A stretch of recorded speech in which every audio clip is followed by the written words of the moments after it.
I'm Luke Story. For the past 22 years, I've been relentlessly committed to my deepest passion, designing the ultimate lifestyle based on the most powerful principles of spirituality, health, psychology, and personal development. The Lifestylist Podcast is a show dedicated to sharing my discoveries and the experts behind them with you.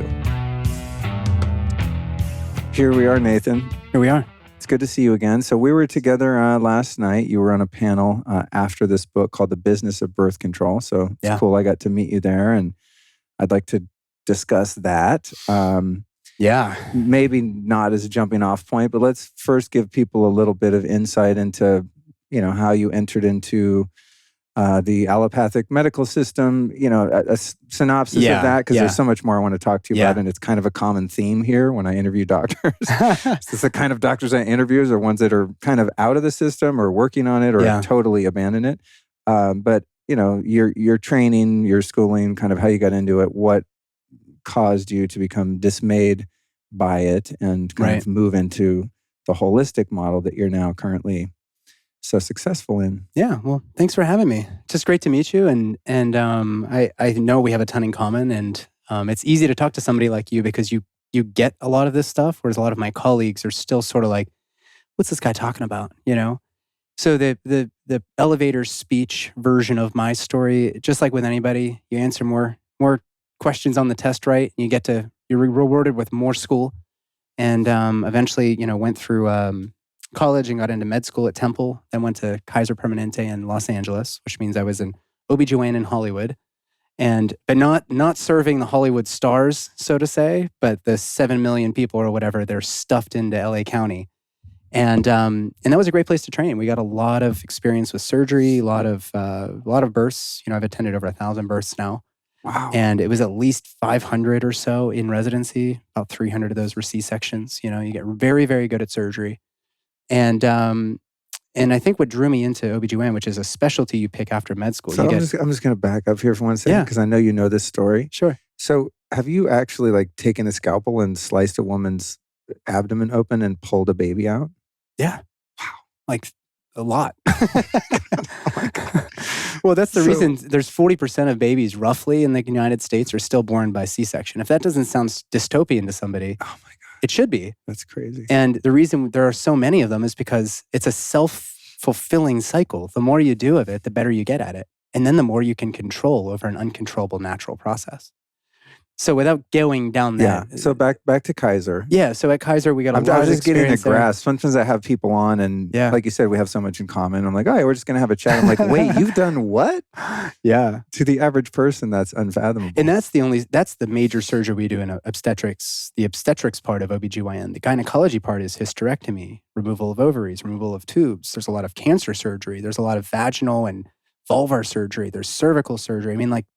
The whole pelvis, the female pelvis is our domain. So 70% of your training as an OBGYN is surgery. So that's why when you put them in a space that doesn't need surgery, everything looks like a nail and you've gotten really good with your hammer. So that's why there's many issues with the way that maternity care is practiced in the States. But speaking of maternity care, when I was in med school, you get to see all the different specialties, and I chose OBGYN because it was there's a mystique, there's a mystery here. And I don't have to have the answer to the test because there's no answer to how to have a baby. But then you get into the actual specialty training and you're expected to have the answer. What is the mechanism of control at every moment that shows that you know what you're doing?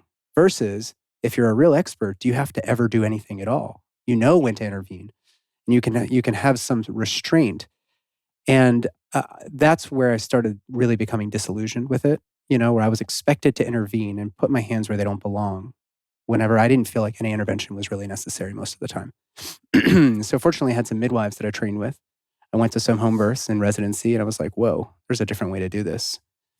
And I lost my father in med school, got to see palliative care and hospice, involved in his care and many other people's care. And I was like, whoa, the communication side, getting to know a person like this, getting to know what makes them tick, what's their greatest joy, their greatest triumph, their greatest loss. What have they grieved over in their life? What are they hoping for? That type of conversation belonged in birth, but we were only seeing it at end of life. So I figured, let me do a fellowship in hospice and palliative care and bring that into my care as an OBGYN. And that's where the magic started happening. So I went to San Diego, UC San Diego, for a year of fellowship training. Meaning I am like as educated as you could possibly be in medicine. And I look backwards and I'm completely disillusioned with the whole process, which has been a really, really hard journey for me. I bet buyer's remorse. Yeah, like, man, I thought I wanted that Lambo and it broke down the first year, taking it out of the lot, So I got recruited out to Kentucky. I worked in the system for a while. I was working OBGYN shifts all night on the weekends, palliative care in the hospital all day during the week. And we had our first baby on the way. And about a week or two before the baby came, I had my one last shift, and at like 3 a.m. I had to do an emergency C-section. And the person who came in to help me was talking about like some sports game or whatever. And I was like, I'm just over this. Like, this is a sacred process. We're doing this emergency surgery, this was a necessary one, but there's still a woman here who's awake during the birth of her baby, and we're cutting into her belly, removing a baby, having to resuscitate the baby. And the whole time, this person wants to talk about their kid's Little League game or something. And I'm not bashing the other doctors, but I realized, like, for me, I need to do this differently. So I said, it's my last day. I'm not doing this anymore. And then I went into hospice care, and you want me to tell the story about how I lost the job? I love your 2 job losses because they're such huge wins from my perspective. Yeah. Well, the first one was there was a disagreement between me and my employer because there was some not great practices happening, and I called them out on it, and we just determined that the Harley riding, nose pierced, partial mohawk kind of looking dude just doesn't fit in here in rural Kentucky, in the rural Midwest. And so I went to hospice, and then I was there for about a year, and I lost my job when I took my mask down, taking care of a dying man.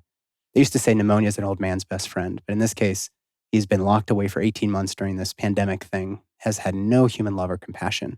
Took my mask down, rubbed his hand and feet with lotion, like really connected with him heart to heart. We got close enough that you can feel one another, that heart math. I mean, it's real. And this guy hadn't seen a face, let alone been touched for 18 months. I did that and lost my job because I took my mask down. And I should be thanking them because it was the universal nudge I needed to really do the type of work that I want to do, which is what I'm doing now. Wow. Yeah. During your time in hospice, does this mean, forgive me for being so naive, I mean, I kind of know the answer, but I just want to hear it to get the gravity of it. So have you sat with multiple people as they left their body?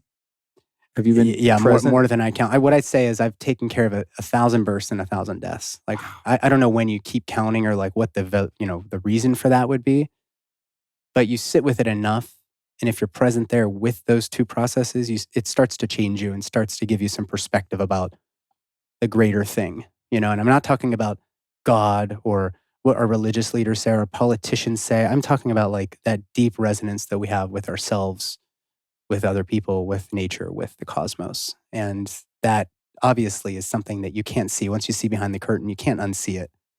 And when you can really appreciate some of that subtle energetic stuff that's happening, it opens up this world of possibilities as to how we can care for one another. Wow. Yeah. So fascinating. Energetically, in terms of the etheric realm in a space when life is coming versus going, is there a difference? Let me answer that question with another question. Is birth the beginning or is death the beginning? We usually think, people say, I'm the bookend doctor, beginning and end. But I actually like to get people to think of it the other way around. What if birth is the ending and death is the beginning? And when you can really flip that on its head, it doesn't matter the answer to your question. And I'm not saying that it's a bad question. It's actually the question that we should all be asking. Because what we think is like, oh, this person gets older, then they're not useful, they're not producing anymore. So we put them away in a nursing facility to die alone where a doctor's, wearing a mask and not able to love them appropriately. But if we can actually reverse that and flip that paradigm on its head and think about what is to come after death and what came before birth, then we start to really create an interesting story, as opposed to this, medical procedure with birth or the failure of modern medicine with death, which neither of those things are true. I asked that question in part because I've not been present for a birth other than my own, which I don't remember. I have a sense of what it was like, largely less than positive. But I have been present at the death of an animal, like a big mammal at my hand. And there was something and I've talked about it a bunch of times in this podcast, so forgive me, listeners, for the broken record, but it was such a profound experience in my life to just witness life leaving the body of a being, a pretty good sized being, you know? And there was this, it's kind of like in Stranger Things when the fog comes, you know, they were just, shit got weird. Yeah. For about 10 minutes there. Yeah. And it was so emotionally impactful. It was so powerful. And it wasn't a guilt or a sadness about what had just happened, you know, oh, something's dying. It wasn't that. There was no intellectual process or belief around it or judgment around it. It was purely energetic. Yeah. And it was like, man, I get goosebumps now. It was goosebumps of just like, holy shit, there is some stuff moving right now. Yeah. Yeah. And then, you know, I think the best way I can contextualize it was just you're at the portal of the unseen and the seen, and there's a shift happening there. Oh, yeah. It's just wild. And that really was one of the contributing factors to like give me this somewhat urgent desire to have a kid and to actually learn about birth. And I've had so many people on the podcast and just exploring it as a spiritual phenomenon that I just want more of, because I just want more of everything that consciousness has to offer in and outside of this realm. Yeah. So that was the basis of my question, because when that happened, I had this innate sense that this is the same energy that's present when a birth takes place. Exactly right. Yeah. So I see them as two sides of the same coin. And I really appreciate you sharing that story, because at that time you were paying attention, you were present with the process. And if you think about how a person dies in the hospital or gives birth in the hospital, there's this cacophony of stuff happening. Everybody's moving around, you know, they're all trying to they're do-gooders. They're trying to fix this and fix that, as opposed to just pausing and allowing themselves to soak in the majesty of this transformation of spirit that's taken place, whether it's at birth or death. So one story I do like to share is there was one shift when I was a resident where a woman came in and she was in preterm labor. So she's like 32 weeks. That's way before her due date, or her guest date, as I call it, because we have no idea when the baby's coming, but I digress. At 32 weeks, her waters had opened up, and she was there and like, I don't want this baby to come at home. 32 weeks is really young. That baby's probably going to need, you know, some higher level NICU support. So she was there for about a week, and eventually we tried to you can treat with antibiotics and things like that to try to stop probably an insidious infection that caused the waters to open so early, but her baby came anyways.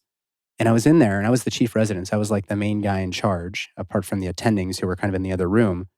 And I was kind of taking care of the mom after the baby came out. The baby's on the warmer with the whole respiratory therapy team and everything, because it's a preemie. It's a really, really small baby. And they couldn't get the baby to breathe. The baby wasn't taking a breath. So they tried to put like a tube in to intubate the baby, couldn't get a tube in. They called in all these other people, and eventually they said, we got to go to the operating room. Something's up here. We don't see vocal cords. There's a blockage. Something's there. So this woman just gave birth 8 weeks before she hoped to. The baby's whisked to the operating room down the hall. And, you know, fast forward, they brought every surgical team up there to take a look at this. The baby was missing about 4 centimeters of trachea, which connects your upper airway to your lungs, to the main bronchi. And that's not reparable. So there's no solution. This baby's going to die. We could put a bag in there, and they did, and they just were pumping air into the lungs, but there's no way of managing this long term. We can't make a fake trachea at this point in medical sciences. So we're in there. The woman just says, you know, I think I just want to hold her. And so they give her the baby, and she's holding this baby, and the baby eventually just takes her final breaths. And I have 2 little girls, so I get a little bit choked up when I talk about this one. But we're in there with her, and you know, there's the surgical staff, there's the anesthesias there's all these other people that are in there, and there's this noise, this clamoring of activity, clacking away on keyboards, documenting things, adjusting blood pressure cuffs, the blankets, until are we allowed to cuss on your podcast? I can't remember. Oh, freely, yeah. Okay. I've tried to curb myself a little bit at the request of some of the parents that listen, but please be I think it's you. important. What she said was, can you guys just leave us the fuck alone? In a very, very violent, not violent, in a very passionate way, because she is holding her baby for the final moments of her life. And you could hear a pin drop at that point, because everybody at that moment started paying attention, which is what you did with that animal. And when you pay attention, you watch this little baby expire, it puts things into, and I say expire, I shouldn't even use that word. The baby died. The baby stepped through the portal, was in and out in the same hour. So we got to see birth and death on the same shift, in the same hour. And I try to not give a moral of the story, but something that could be taken from that I bring into my practice is that if we can stop and pay attention, everything that we need to do for the person is going to be revealed to us. But instead, we get stuck in this protocolized way of doing things, missing out on the fact that this is a person with her person, husband and wife, going through probably the most traumatizing, challenging thing that they're ever going to have to go through. And they're probably still working on the reality of what happened that day. But when we get so caught up in the charting and the instruments and the to-do list, the checklist, sometimes that's helpful. Right now, we just need to be present and be compassionate human beings. And within the system, you're not generally incentivized to do that. So to answer your question about the energetics, I have had a person die, and then I've attended a baby on the same shift. Not even that story I was talking about. One was a hospice patient, and I had to rush to the hospital to go to my OB shift. I arrived there just in time to, quote, deliver the baby, which is language that we shouldn't be using because I didn't do anything. I was just there and I caught the baby. And you have to wonder, like, was one coming in and one going out? I mean, into this earth school? I mean, why not? Why can't we really start to conjecture about the realities of of what's happening during these true rites of passage? There's very few of those in our life. But there's a transformation of spirit at birth and at death. And at birth, it's for the dad, the mom, and the baby. And the unit of the partnership changes. There's this entire transformation, but because we're so distracted with the clean up everything and wrap the baby up and give the baby shots, moments into life and goop in the eyes and everything, we get so focused on the checklist that we forget that this is something that should be held. And we should hold space for this. There is a beautiful perspective and perhaps life-altering experience here, but we're so distracted by everything else that we forget to pay attention. And that presence is what's lacking. It's not time. It's not safety measures. It's not protocols. What we're lacking in modern medicine is presence. And that's what I get to do every day now that I've stepped away from Congratulations on being fired. I know. I should be sending them bouquets and what and a stuff. Great reason, too. I mean, your humanity had the opportunity to supersede norms. Yeah. Right? Yeah. Because oftentimes norms have nothing to do with humanity. Maybe even the majority of time. Yeah. Right. That's why I love breaking norms on this show. It's one of the most fun things is sometimes talking about those edgy, uncomfortable things, which for me, historically, the idea of having a kid and birth is just like, oh, I'm not even that. That's nowhere even near my experience because I had such a limited experience of life in many ways. Yeah. And with the death, it's like, oh my God, to face that, to face one's own mortality as my parents age, facing their imminent demise, hopefully not for a long time, right? Knock on wood. Bad phrasing there. But, this is the reality. And there's so much dysfunction in the way we operate as citizens of humanity because those two things are becoming increasingly compartmentalized, especially death. I mean, right? It's like totally. In American Western culture, I mean, at least, right? I'm sure there are pockets of people around the world who perhaps still embrace and celebrate death in different ways, but our version of it is like what we see in the movies and on TV, and the same with birth. It's everything's a medical emergency, everything's stressful. Presence. It's like, no, the last thing you want to do is be present because you're, for most people, hitting your edge of comfort, and you're the very fabric of your reality is being shaken so dramatically. Like, of course, we just lazily and out of our fear don't want to look at these things or talk about these things, or God forbid, have someone, that you care about pass away and you leave their body in the house for 3 days, as is common in some cultures, right? Yeah. It's like, when I think about doing that, it's like, oh, hell no. But yet, what if I were to do that with a high degree of presence? With presence, almost anything is doable. That's what I found in some very challenging times in my life when I've had the opportunity to not run and just be there for it, come what may. Yeah. That's where the magic happens. I totally agree. And I also want to reflect on the discomfort that we all have with dying. We are so averse to the idea that we're not going to be here forever that we push that conversation off forever. until we do die. And then we've prepared ahead of time to not become worm food. Heaven forbid I bury you in the ground, in the worms, and the mycorrhizae grow around you, and you become reconsumed by Gaia, and you're reimagined as a tree, and all these other things. Your molecules are broken down and repurposed to make this world beautiful.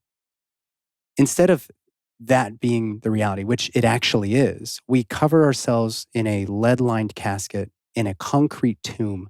We embalm ourselves so that somebody can remember what we looked like 20 years ago, instead of embracing the privilege that it is to die. And I'm not trying to diminish the reality that you have to say goodbye to people and they have to say goodbye to you. What I am saying is that you don't get a vote. When you're born, you don't get a vote as to whether or not you die. You only get a vote as to what your time looks like from now until then and how you die. And if you're going to die in the hospital, the vast majority of people in the hospital would say, you can't die. You can't die unless we've tried absolutely everything, even if it costs us $20 million to get every last eke out of that SA node in your heart. Once that fails, then we can say, okay, they're dead. As opposed to embracing the opportunity to die one day. And if there's an opportunity, if there's a privilege of death in the future, and it's absolutely coming in the future, then why not live right now? And it sounds so cliche, and everybody talks about this stuff, but nobody actually lives it. But presence is actually our greatest currency. It's not time.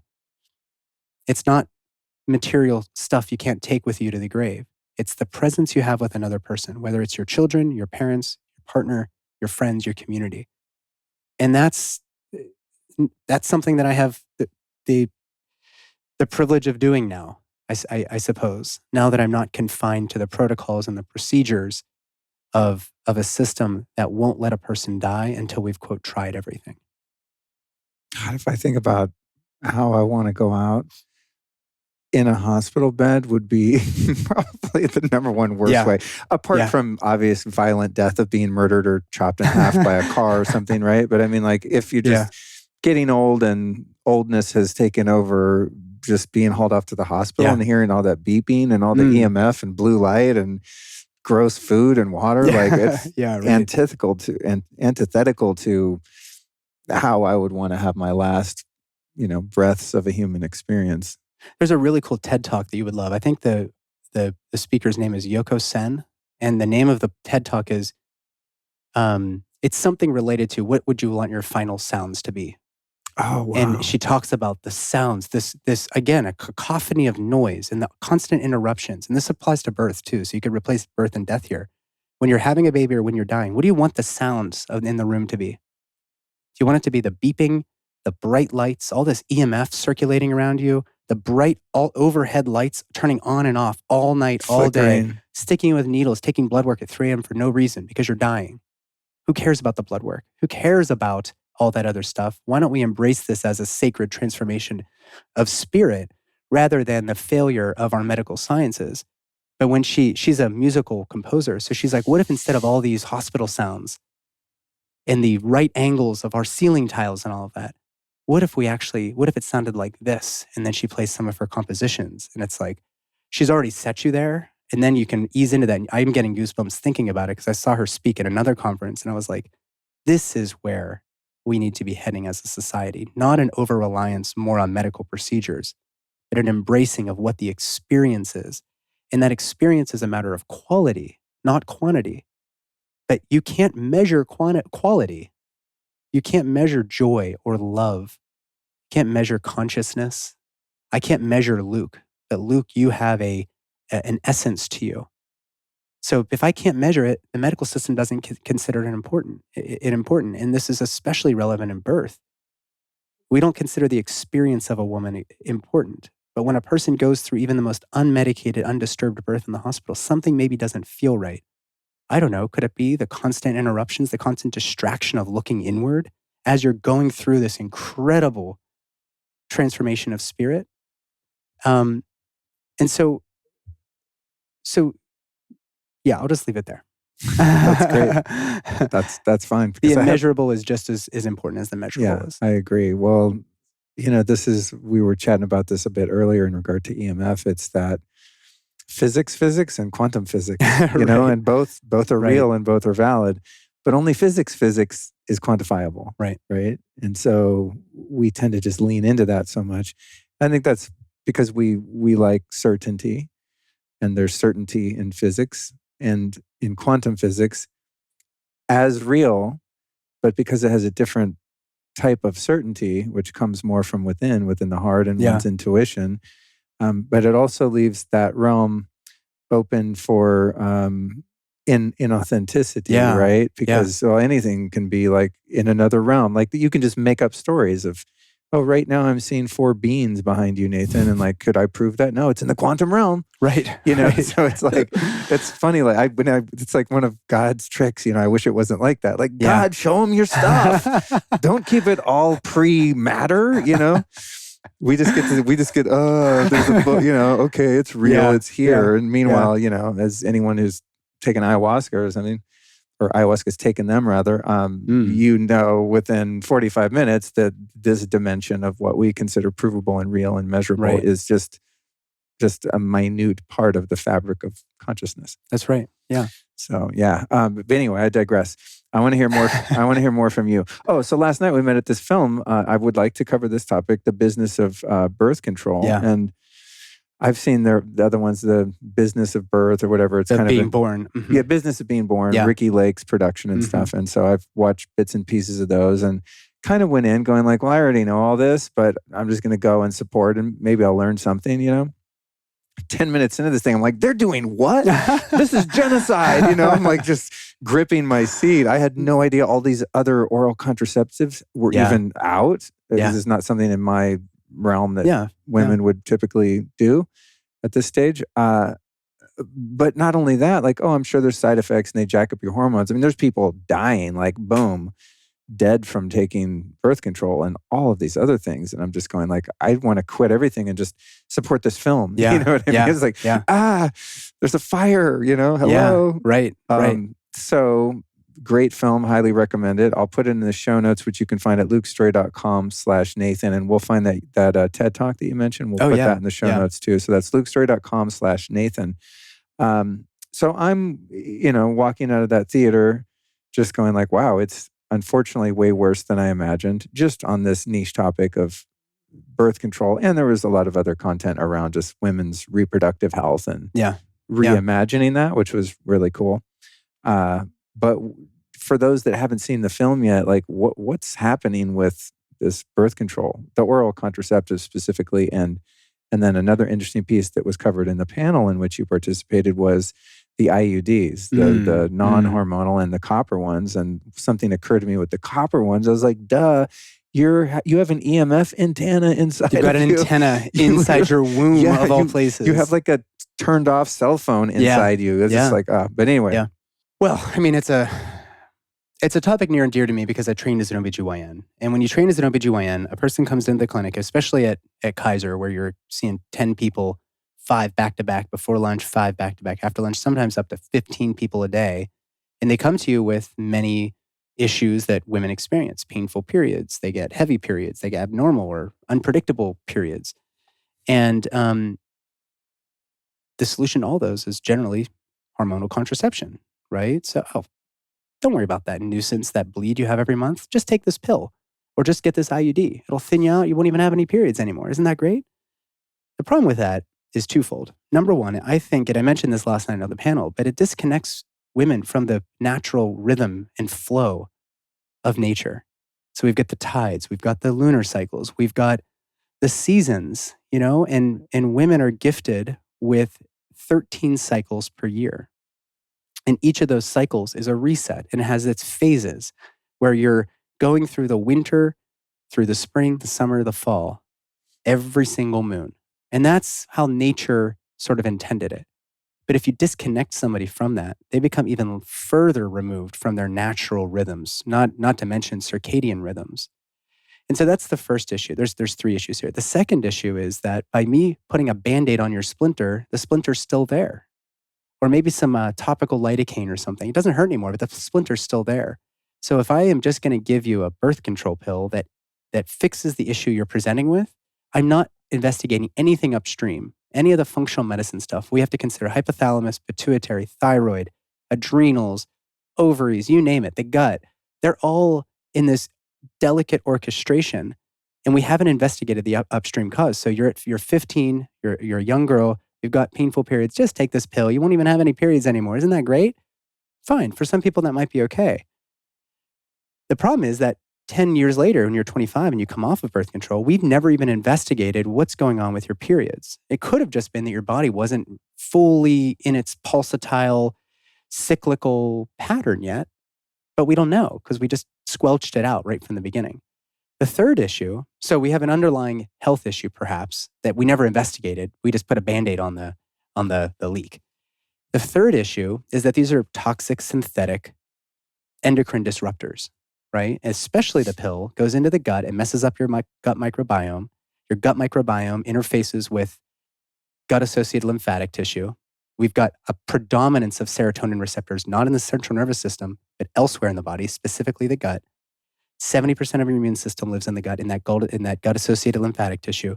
We get immune dysregulation. We have an upregulation of binding proteins from the liver, which drops all of your other endocrine hormones down, like your thyroid hormone, namely.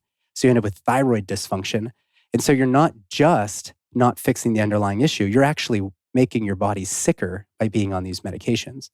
And you're messing with your gut, which comes with nutrient deficiencies and mood disorders, based on what I mentioned about serotonin and dopamine. And so between just those three things, we're already looking at quite a pickle whenever it's something like 17% of American women of reproductive age are being prescribed these every year. That's a pretty big number. So the fourth thing, which was really emphasized in the film, is that there are downsides that we're not counseling our patients on because they're just low risk. Hey, it's a low risk of blood clot, but hey, the good news is, Luke, you don't get a period anymore. So we're overemphasizing the benefits, and I am all for a woman's autonomy, 100%. If you're willing to accept those risks, as I've counseled you on risks, benefits, alternatives to this, if that's the risk you want to take, it's fine. It's still a low absolute risk. But if you have that stroke or that pulmonary embolism, and I didn't counsel you on it, then shame on me. And that's what I think is actually a big part of what the film illuminated. It's not that women shouldn't have the right to choose whatever contraceptive method they want. I'm all for that if you understand all those risks that I mentioned, especially that fine print and that giant Seda Dafty. Classic. Yeah. He's referring to, and I really encourage you guys to watch the film, The Business of Birth Control. But yeah, then sadly there were, I guess, 4 sets of parents who had lost their daughters as a direct result of oral contraceptives. Right. And they're opening up one of the packages to find, the fine print in there of like may cause this or that. And so, it was really, I thought, pretty smart the way the parents were now sort of unifying was not to try to get money out of these companies. And they have big cash reserves for lawsuits, of course. Yeah. $20 billion, I think, was that big settlement that they mentioned. That's a lot of money. But more so, they're like, when you buy a pack of cigarettes, it says, this might kill you. Like, they want black label, right. warning, dire warning on the packaging, which is I'm sure not, I don't think it's happened, so I'm sure it's exceedingly difficult to facilitate that through the FDA and all the corrupt shit that's going on between them and Big Daddy Pharma. But even that think of how many lives would be saved if a woman's like, I don't know, like maybe my acne is not so bad. Yeah. You know what I mean? Or let me find out what's going on that's actually causing it, right? So I thought that was really smart in the film that they're like, hey, how about this as a first step? Yeah. Because you're not going to have the lobbying power to just make all those drugs illegal and have them taken off the market. It's not going to happen. Right. And maybe we also shouldn't have to take all those drugs off the market. There is still good reason to have those things. The other issue, though, is that we haven't been teaching young women about fertility awareness and about how your body works. So they're not even empowered with a knowledge of how could my body work? Do I know that I can only get pregnant 6 days out of the cycle? Or do I have to worry about a penis coming near me and I get pregnant, which is what I thought when I was a young kid, you know? I thought this until a few months ago. I'm like embarrassed to say. But when we started, looking at the prospect of having a kid, well, how does it work? And this is embarrassing kind of, but I'm just going to be real. I literally thought you just have sex anytime and you pretty much just automatically get pregnant. Right. Not only was there, I wasn't aware that there's this period of ovulation wherein it can actually happen, those short few days. But I didn't even know you had to like keep trying or anything. I thought like the minute you don't use protection, like that one time you're pregnant, I was like, wow, am I 15? Like, how am I so uneducated about this? So, but But you're not alone, Luke. Like this is a and widespread issue. The fact that most women, and in the film too, they're like, well, what's another action step? If you're a mother, like talk to your daughters, right? This is how this information is passed on. So I think that's a really important piece of it. And also for us men to understand too. Totally. And I did a podcast recently with Kayla Osterhoff. It will have come out by the time this one does. And she was talking, and I've covered this a bit before, but she was talking about these different cycles that the women go through. And it was so immensely valuable to me as someone with a mother, employees, wife, women in my life that I deeply love. I was like, oh, noted. Yeah. This is how I can best serve them at this time and that time. And whether or not they even know that, I can start to actually tune into those cycles to some degree. Yeah. However inaccurate that might be, I get a sense of like, oh, this thing happened. She's probably going to be feeling like this. And after the course of some time, it becomes more real and quantifiable. So I think that was really interesting. But one thing she also pointed out is that men, we're on circadian 24-hour cycle. Like we have a new thing every day. We're basically the same every day, for comparatively at least. Yeah. So I was like, oh, this is so cool. Like what an opportunity to be patient with the women in our lives and understand that they're going to be interested in this at this time and not this, and great at this thing at this time and not great, Right. It's like my moods just throughout one day kind of dictate that. But the minute I go to sleep and wake up the next day, it's a whole new thing. And I just start over. Yeah. You know, it's such a different way of acknowledging those beautiful differences. You know? Yeah, totally. Yeah, Peyton Callahan, one of the women who hosted, she's local here in Austin. She put together a little ebook for fathers to start, becoming involved in this conversation. And I do think that was one thing I would have loved to see at a screening, more of these screenings of films like The Business of Birth Control, is that it's equally a part of our, I don't want to say re-education because we were never educated on it from the beginning. We were just taught, don't have sex or you're going to have a baby, and you won't be prepared to have a baby until you're financially sound or whatever. And even, my wife and I having kids, I was like, man, I'm an OBGYN, and I still had to go and kind of review what fertility awareness methods really looked like. Cervical mucus is not something I learned about in residency. So even for many doctors, the fertility awareness process, which is a pretty ancient technology, it's really just knowing your body and how you correspond with the rhythm of nature. That is something that we can all start to educate our kids about, boys and girls, at a very young age. So there are people like Peyton, and Kim Vanderbeek was also hosting the event. That's a big part of the message that I think we also need to push through to anybody listening, is that it's on all of us to start understanding this a little bit better. And not everybody wants to be checking their cervical mucus every day. I get that. It's not for everybody, but there are options for you. The problem is that we haven't even presented that as an option because, you don't want to do that. That doesn't work. If it's done appropriately, you can know with 99.9% certainty when to have sex if you want to have a baby and when not to have sex if you don't want a baby. And I think that that's the part of the conversation that this film, I think, really drove home as well, is that this education process is on all of us, of all ages, especially if we have kids, to start inspiring them to think differently about this, not just block the sperm and the egg from meeting, but let's get to know our bodies a little bit better, and Totally. and we're not automobiles, we're a part of nature. We have a cycle. We just have to pay attention. Again, back to being present. Be present with self as well. And that's sorely lacking, I think, in how we are educating kids. And that's a different rabbit hole. We won't even go down. That's great. We can go down that too. Yeah.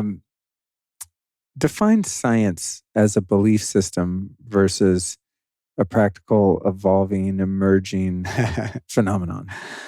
Well, I think you probably took the words from my heart there. Well, elaborate on that as someone who came out of the scientism world and is now taking some great knowledge from that. Like obviously the stuff you learned in school and in practice is part of who you are and what you do now. But as someone who sort of merged out of that and from my perspective, elevated their overall awareness and effectiveness in what you do.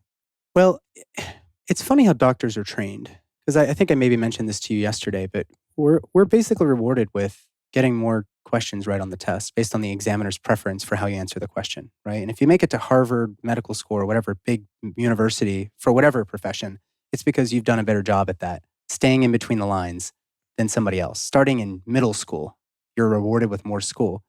So that's a very left-brain thinking process. So to answer your question directly, science is the exploration of truth, period. It's not a belief system. It's not a religion. It is not a dictate from somebody above. It is a curiosity. It's a process of exploring those unknown questions. That's what it always used to be. And then it started becoming a surrogate for policies and procedures given to us by either religious, political, or mom and dad leaders, right? And that's problematic for me because in order to explore truth, we have to be able to ask hard questions, and then we have to be able to sit with the results, whether it supports our hypothesis or not. That is the scientific process. And have the patience for the tedium of nuance. Yeah, right. And the uncertainty of nuance. Nuance is sexy. Like, it's fun to not have the answer. For some of us. It seems like a lot of people don't feel that way, unfortunately. And so if you're in the scientific community, which is a misnomer now, you were rewarded as a doctor by doing the things that the hospital policies and procedures or your American College of Obstetricians and Gynecologists says to do, or your licensing board says to do. But if that's maybe not the right thing for this particular person, given their particular story in this particular context, then why would I put them into that box? Instead, I need to scratch my head, sit with myself for a while, and really be thoughtful about it. And then come up with a hypothesis. And then we try something new to help you. But you're not rewarded for doing that. There's really no incentive structure to do that. And it never has been. In fact, that process that I described selects for people who don't want to ask questions. They're just good at studying the book and giving the answer. And that, again, is a very left brain thinking, quality versus somebody who's a little bit more creative and wanting to say, like, well, what about this? What if we did it this way? What result would we get then?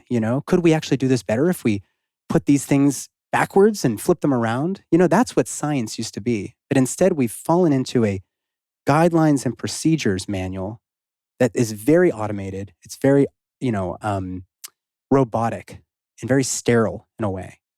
Such that even when we have things like this COVID thing that broke out, asking a question was actually grounds for you losing your license, you being deplatformed. And to be very specific about that, even in our counseling, when I said risks, benefits, alternatives, that's a big part of our job.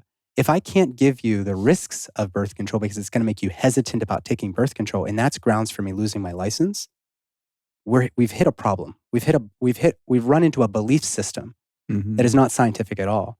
And that's exactly what was happening with people who are making others, quote, vaccine hesitant by giving risks of this new device. And I have to say, before this whole COVID thing, I was like, okay with vaccines. Like, yeah, maybe. I mean, it's helped. Polio I don't see people with polio and whatnot running around. But for this was an untested technology. We had no safety data. We had no efficacy data. And they were recommending it to pregnant women as soon as it was available. And I put on the brakes and I was like, absolutely not. We're not doing this. We've been shaming women for drinking wine and having sex in pregnancy for years. Right. And now we're going to inject a new experimental device. A cigarette. It's like, Satan. Yeah, right. It's like, oh, I know. Right. A couple shots, big deal. Yeah. Bill Gates knows best. He's a healthcare provider, So, so anyways, when you start asking questions. He's an amazing farmer, though. Let's give him that. I mean, if you own that much land, you must be a really good farmer, I'm guessing. All biodynamic. They're doing all the preparations. Sure. Oh, absolutely. Yeah. So my views on science is that people mistake science for directives. And that's not what science ever was about. It was asking the big questions and being prepared to be wrong. And as a doctor, admitting that you don't know or admitting that I did something wrong is grounds for you being, the laughing stock of the whole hospital or your whole medical school class. So you fake it until you make it. Could it not be the science stumbling block here could not be perhaps better summed up by saying the science is settled? Yeah. That one's always irked me because it immediately negates that it's science to begin with. That's antithetical to science. Inherently, True science can never and will never be settled. That's what science is, right. Is being unsettled. Right. And digging and digging and digging to find truth, right. I mean, I guess there is, I would say, an absolute truth, but perhaps not not in the realm of the physical so much, Yeah. you know? I think that's probably why a lot of our early scientists, the tinkerers, the Edisons, these Da Vinci's, they were like, Tesla. I mean, they've got their hands in so many different spaces. They're creatives, they're artists, they're thoughtful about bigger questions and micro questions. They can go real deep or real big. They were the Renaissance men and women. Hildegard von Bingen comes to mind, this like 6th century nun who was also like a brilliant chemist and was a composer and did all these other things, figuring out how does different sound help with facilitate healing in her patients. And this is like 6th century stuff with a harp or something, you know? Wow. So, or chanting, like Gregorian chanting, how does that facilitate healing? I mean, like asking these really cool questions while also mixing herbs up and trying to experiment with this and that. That is a scientist. And I think that the reason that we had such great breakthroughs in science, even just a couple hundred years ago, is because you were allowed to be thoughtful and curious and creative and fail 100 times before you get that one thing that works. Nowadays, if you don't do what is told to you to be done as a doctor or a consumer of medicine, you now are the black sheep. And that is antithetical to the this belief system, the scientism that you described. And so fortunately, I don't have any of those rules that govern how I do things, which allows me to be very creative and to use some of these other technologies I've been talking about. That's not paid for by insurance because I don't work with insurance. Yeah. I just go straight to the person who needs me and I can say, hey, I've been really, really thoughtful about this, probably more so than your doctor. I don't say that, but I mean, I know I am. Yeah. Because I don't have somebody telling me that, hey, if you do it this way, or if you break outside the lines, you're going to lose your job. So those golden handcuffs are pretty tough on a lot of docs and nurses and nurse practitioners out there. I can imagine. And Yeah. the thing I always think about, because I rag on allopathic medicine quite a bit, but you think about you're saddled with 400 grand in debt from medical school. Yeah.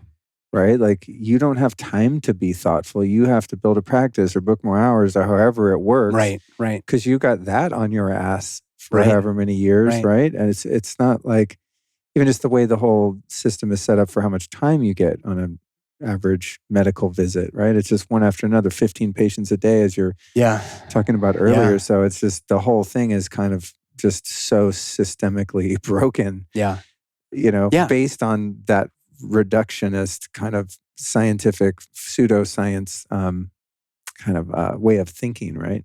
So the answer then, and this is what we can go into now, nice segue there, Luke, is so we kind of know what the problem is, right? There's so many of us, I think, if you're listening to this show on a regular basis, you're definitely like, somebody sounded the alarm and red-pilled you, and like, there's something wrong, which is great because we need that shock and awe sometimes in order to be motivated into action. But I'm always like, okay, cool. So it's all rotten to the core.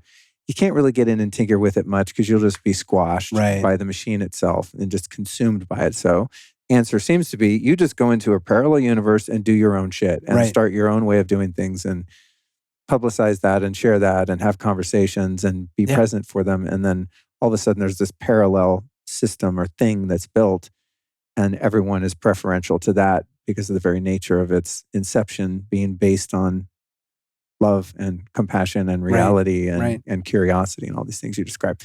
So I want to hear about the tools that you use now that you've sort of, pulled the parachute and are off on your own, flying through the sky with your practice, which sounds fascinating too, from what I've listened to.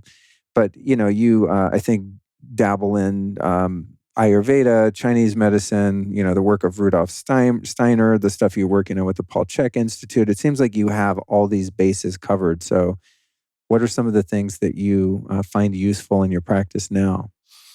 Yeah, I wouldn't say I'm an expert in any of those things. I'd say I'm a relative expert in allopathy. But even the word expert sort of is that it's like settled. Now you know how to do it. But for me, there's this really interesting curiosity as to how all of these technologies can be merged into a more comprehensive approach to human health, the human experience, we can say.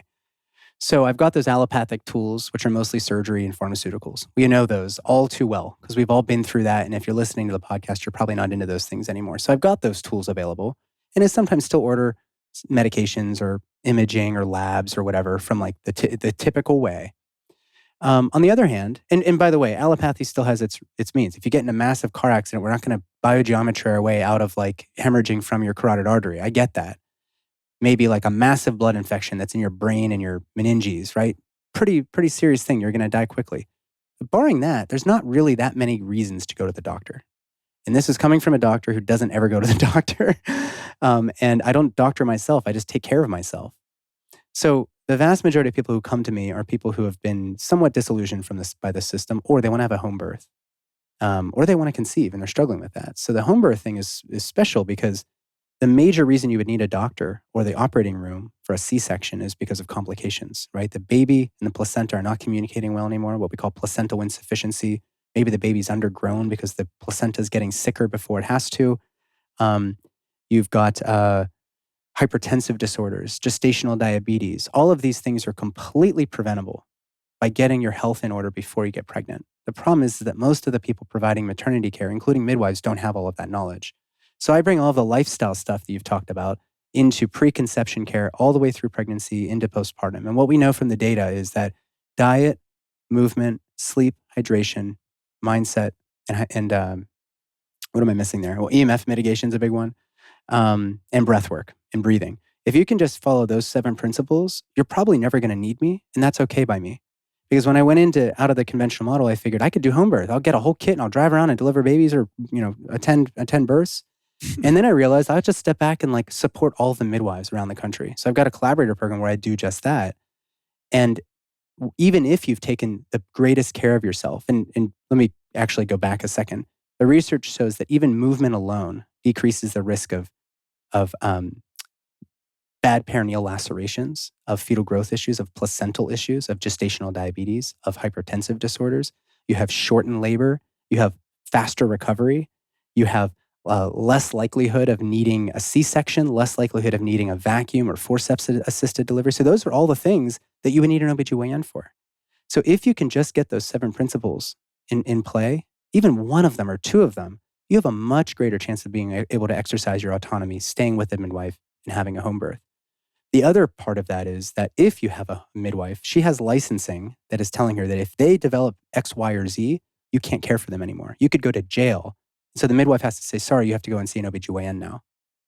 On the flip side, if your midwife could consult with me or you consult with me, I can give you my full rundown, give you risks, benefits, alternatives. And if you decide you want to have a home birth, you've consulted with an MD. You don't even have to go into the system. So that's the other thing that I do. What? Is that the midwife will say, hey, Nathan, I got this thing. Do you think that this needs anything? I was like, you know what? Let's present her with risks, benefits, alternatives. Here's the data. Here's what it all shows. She's like, thank you. Don't even have to go to the clinic. Don't even have to go to the hospital. Stay on course and have a baby. Dude, your phone might be really ringing after this podcast. Well, that's great. I can do that. I mean, that's easy for me to do. I hope this is scalable. Because that's one of the concerns that I and some people have around, just having, I'm not even free birth, but just say a doula or a team of doulas, right? Yeah. Female support, male support, doing it at home, no medical interventions. Hopefully everything goes okay. There's that school. But then when you get into the midwifery, it's a little tricky because then there's a certain, and tell me where I've got this wrong or maybe elaborate on it, but one of the categories of license for a midwife is mortality and answerable to the medical system. And then there's these confines around time windows. And well, if you're hanging out for the home birth too long and you pass a certain time, certain midwives with a certain license they're dependent upon, that's right, then cannot help you get admitted to a hospital, or you show up at the hospital and they're like, no, get out of here. You waited too long. Yeah. You try to do a home birth, you lose. Well, there's that piece. So that's very interesting if what you're saying, if I have a grasp of it, is that even the medicalized licensed midwives could consult with you as the OBGYN and still, hopefully, if everything goes well, avoid the end hospital experience that wasn't their preference in terms of their style of birth. That's right. Yeah. So something like a hypertensive disorder, gestational hypertension or preeclampsia, if the midwife suspects that there's a hypertensive disorder brewing, they may say, sorry, now that we know this, we got to go to the clinic.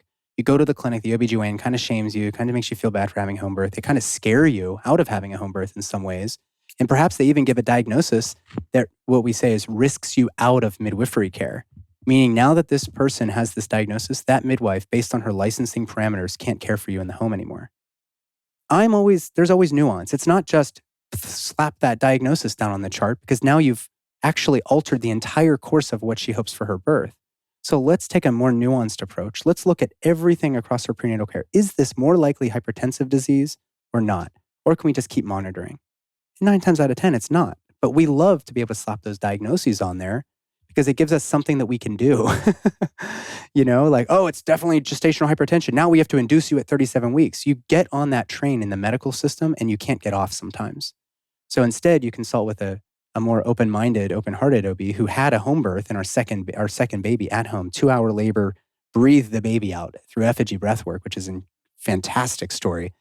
But I really believe in that. And if a woman wants to exercise her autonomy, she can only do that if a person is not coercing her into doing something she doesn't want to do. And that's unfortunately how many OBGYNs operate. So I consult with the midwife. The midwife says, hey, I consulted with an OB. We're good to go. And that's that. That's you stay amazing. on the course. Yeah. That's super cool. What's the, remind me of this, and I interviewed people recently about this, but I can only remember so much. Are there not like 3 sort of license tiers or categories for a midwife? Yeah, or maybe there there's 2, and then there's one that has left or is not part of that system, but still is trained as a midwife. Could you eliminate that? So there's I wouldn't call them tiers because then that suggests that there's sort of a hierarchy. Oh, okay. But categories? At which I would be the top. Yeah, and I don't like that schematic. Okay. On one corner of the triangle is the OBGYN. Then you have a certified nurse midwife, which generally trains within the hospital system. There you go. But they sometimes will go into home birth as well. But in most states, including Texas, you have to have a Texas licensed MD as your collaborative physician if you want to prescribe. And so every OBGYN in Texas, I've heard, is really, really not all that great to work with. So I've had a couple people reach out from Texas. One woman last night actually was like, hey, can we collaborate? Because I need a doctor. So I have to get licensed in Texas to be the collaborative physician. But I digress. That's a specific distinction between a certified nurse midwife and a certified professional midwife, which is generally licensed. But you could also be a CPM that says, thanks, state, but no thanks. I don't need your permission to do this. Those are the 3, yes. Yeah. But then there's also independent midwives who don't even have a CPM. Oh, okay. They don't re-up that. It's sort of like being board certified and you say like, thanks, but no thanks, board. I don't need your permission. Okay. So people like Marin Green of IndieBirth, who I showed you that video earlier, she is an independent midwife, gave her license back, doesn't even, I think, have her CPM credential anymore, but she's attended more births than I would trust her with anybody because she's that good. She's just is present and she pays attention and she approaches it with respect and compassion for informed consent and for the right to refuse treatment. And that's really all you need. And she knows when she has to transfer. So that's the type of person that even though you're not super educated at the CNM level or OBGYN level, I'm happy to work with you. And I can be your consultant. And I will back you up whenever you need something, like a baby's breech or something. I'll even show up at the home and I'll assist with that. Wow. So cool. Spreading myself as much out as I can. I love this. I can't help but wonder, like, how does he have time for this? It sounds like just one client to me was like overwhelming, but then I'm not you. You talked about something, and I acknowledge your humility of saying you're not an expert in Ayurveda or Chinese medicine or some of these other modalities, but you do borrow from them and are learning more and more. But you were talking about the chakra system and how it relates to the different organs. I thought that was really fascinating, and I was shocked that I'd never heard that. Could you share that? Yeah. Well, this is sort of a poor attempt, I think, at us overlaying a 16,000-year-old practice of Ayurvedic medicine with our very, very contemporary allopathic medicine. And saying like, oh, the chakra system does make sense because it corresponds with organ systems. But it actually does work out this way. So if you consider there's 7 chakras, crown all the way down to root. And the root and sacral chakras are really my domain because it's the second chakra is specifically geared towards the organs of the pelvis, the reproductive organs. The first chakra is interesting because it's associated with our adrenals. And then, of course, you have associations all the way up the chain, but we'll just focus on those 2. If you think of Maslow's hierarchy of needs, it kind of corresponds with those lower chakras as well. In the first rung, or the first chakra, your root chakra, that's where we have that sense of security, safety. People who are stressed out all the time don't feel like they have the roof over their head and they're making enough money and whatnot. That's something we all struggle with. So almost everybody has a first chakra issue. That leads to second chakra issues. And those second chakra issues are related to reproduction. So when I have a person who comes in with fertility issues, we always do a chakra loading through a health assessment questionnaire that I actually learned how to do that through the Czech Institute. But it's basically head-to-toe assessment of what's bugging you. Skin issues, eye issues, belly issues, vulvar issues, vaginal issues, whatever. And if you associate those each with the organ systems, you'll find that a lot of women with conception issues, or even really any reproductive health issues, it's a first or second chakra issue, and almost always a second chakra issue. So that second chakra, interestingly, through the Ayurvedic lens, is not just associated with the reproductive organs, it's also associated with creative expression. Do we have a voice in our relationship? Do we still paint and dance and sing like we used to? Or are we just, head to the grindstone, living out life, driving our hour commute every day, do our stuff, at the end of the week, TGIF, get hammered on the weekend and do it again on Monday, right? That's where there's no creativity. And a lot of doctors suffer from this because there's no creativity for the reasons we mentioned. So I'll get a lot of women who have first and second chakra issues. We have to do some adrenal support. That's also like, do you feel safe in your environment? Do you feel like you have enough? If you have enough, objectively, you've got $1 billion in the bank, why are you still trying to get more? That's something we all struggle with. That second chakra is fun though, because that's where we start painting together. We start dancing together, singing. Just go sing in the shower. What's a good song that you like to sing? Go and belt it out in the shower. Drive and sing on the way to work. Start expressing yourself. Find your voice in your relationships. Find your voice with your kids. And that actually starts to get that prana flowing again through the lens of Ayurveda. Similarly, in Chinese medicine, we've got qi. And I also utilize that where we have a yin and yang of everything. So yang, we're all in yang excess. But yin is where the magic happens. That's where you slow things down. Make sure your mouth isn't getting dried out during workouts. You're doing slow yogic movements. You're resting, you're digesting, you're relaxing. And you're, maybe doing some Tai Chi and Qigong as opposed to CrossFit every single day. So between those two energetic systems, we can oftentimes rectify everything without spending a single dollar. And that's why it's so important.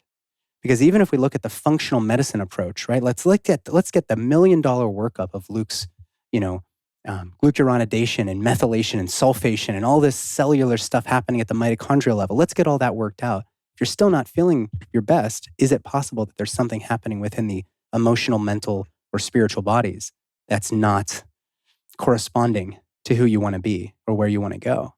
And that's why these other technologies, which are way older than the reductive Cartesian view of the human system, which is blood work and then replete, blood work and then replete. It gets us so far, but it doesn't get us far enough, especially whenever conception and birth is a spiritual process more than anything. Calling in the spirit of that baby. If your baby is coming into a womb governed by an energetic system that feels like I'm not enough, or I'm not expressing myself, life isn't fun, why would the spirit of that baby, want to find its way in there? And it could also be something physical. I'm not saying that isn't always the issue. I'm saying that it's far more complicated than just let's jack you up with hormones and force your body to call in this baby, dragging that baby in, as opposed to inviting that baby by getting some of the more energetic processes in alignment. And this probably sounds woo-woo for a lot of people because I'm a doctor, but it works. And that's all I need to know. It won't sound woo-woo to our people. If anything, they'll be like, wait, he's a doctor? Hang on. What's he saying? He still has his license? Hold up. Is it the LSD or am I actually hearing this? So second chakra, interesting. Of course, I'm always relating these things to my life. And when I left the house today, Allison decided a few days ago to start learning guitar and starting to learn how to sing. And I woke up this morning, I heard this beautiful voice, and I was like, what is that? Is there a mantra playing? And I went out in the living room, I was like, oh, it's Allison singing. Wow. It was like really good too. Wow. She plays around and fools around singing, and we sing and just be silly, but she was actually singing. I was like, holy shit. And it was the most beautiful, not just because it was her and I love her and she was singing well, but it was just the vibration of that song in the house. Yeah. So thinking about her in the past couple of years of us being together, really moving into her feminine and putting her book out, Animal Power. Get it right now at animalpower.com. But it's a beautiful book, by the way. She sent me a PDF version. Oh, thank you. Yeah. We'll have to get you a real one while you're here. That'd be great. But just, watching the feminine in its essence and watching that emerge and expand before my eyes over the past couple of years has been really beautiful and related to that second chakra. Yeah. It's like, oh, that's what was happening this morning. Right. There's so much more, right? With that presence. It's, oh, that sounds nice. Okay, I'm off to work. Yeah. What is actually happening there?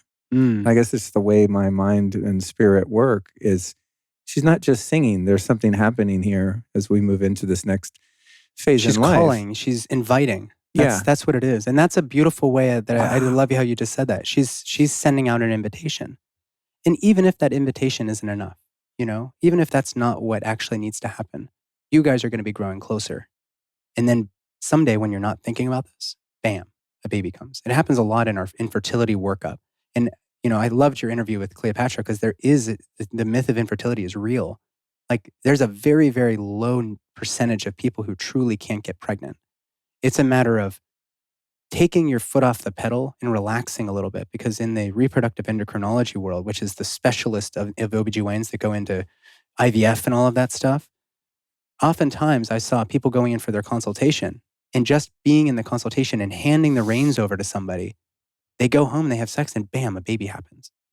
So it wasn't something that was wrong. And anybody out there who's listening, you're not broken. You're not missing that magic ingredient. Sometimes it's just a matter of taking your foot off the pedal and sending out the invitation. That's sometimes all that has to happen. But that's the deep work that even Cleopatra talks about. I ask a lot of the same questions that she asks her clients. Like, what do you need? What does your baby need to come in? I mean, that's a really important thing that we don't sit with. Instead, we go back to Rene Descartes and we say, thank God he's here, because we just have to pump you up with the right stuff. But this is more than just a physical process. This isn't a broken leg. This is a spiritual, the womb is the yin. It's the moon. It's inviting. That's the space of acceptance. And if you're in yang excess all the time, you're overshadowing the yin, and you need to nourish that yin in order to invite that in. And that comes from all those activities that she's doing. So cool. Yeah. Yeah, thinking even about that interview with Dr. Cleopatra. Yeah. Again, I'm just going into it knowing virtually nothing about the topic at hand, but wanting to learn.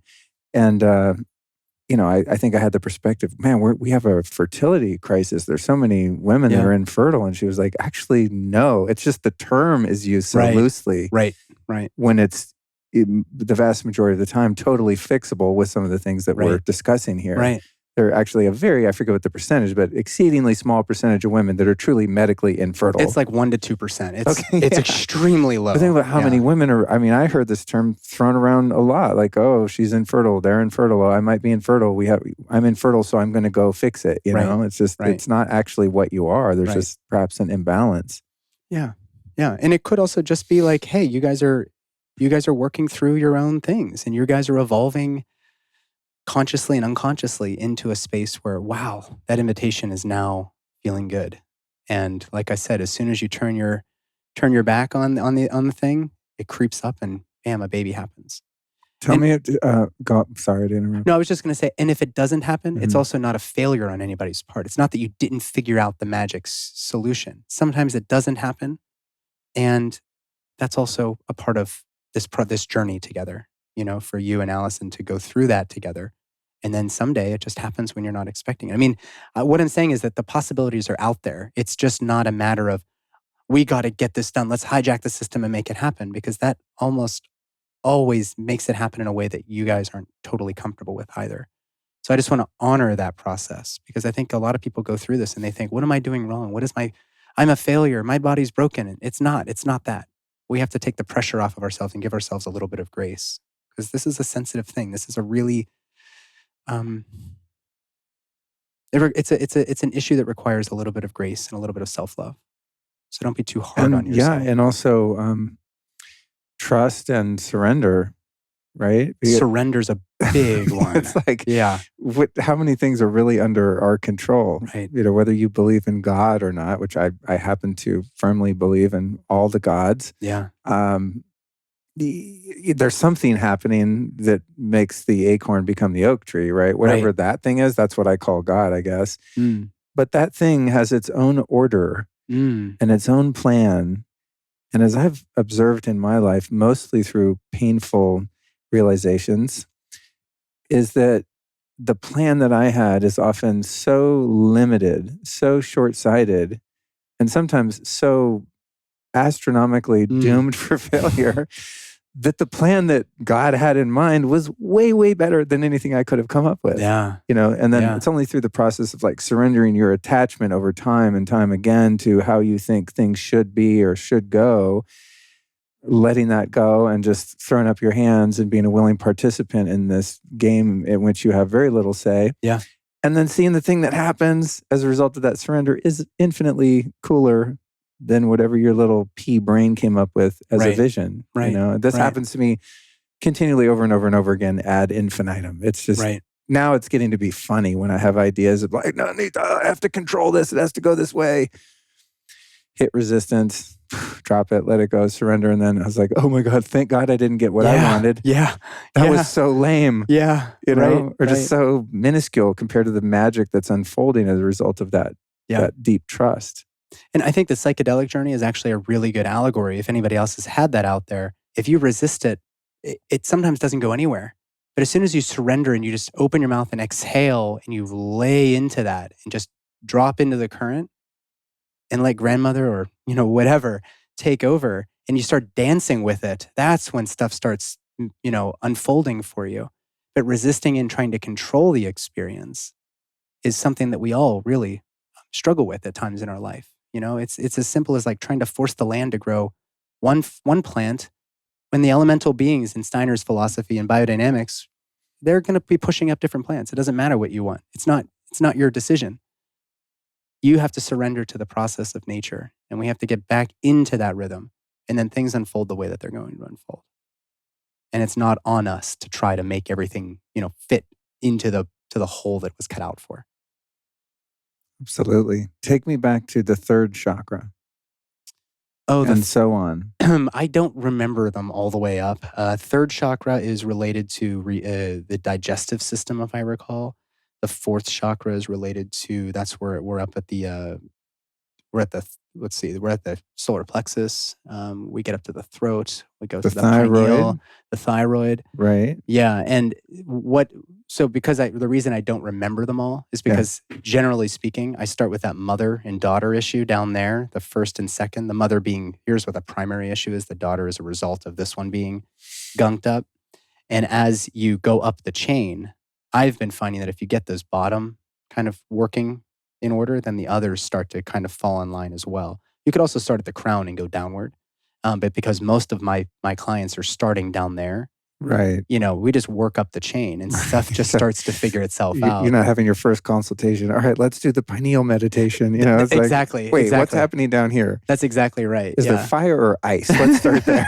Yeah. I don't have them all memorized. So when I do have to go up there, I just get my chart out and I start remembering like, oh yeah, that's right. I just thought that was fascinating, the overlay of this ancient technology, right? And then I'm always looking for correlations and correspondence like that. I think it's so interesting. Like ding, ding, ding.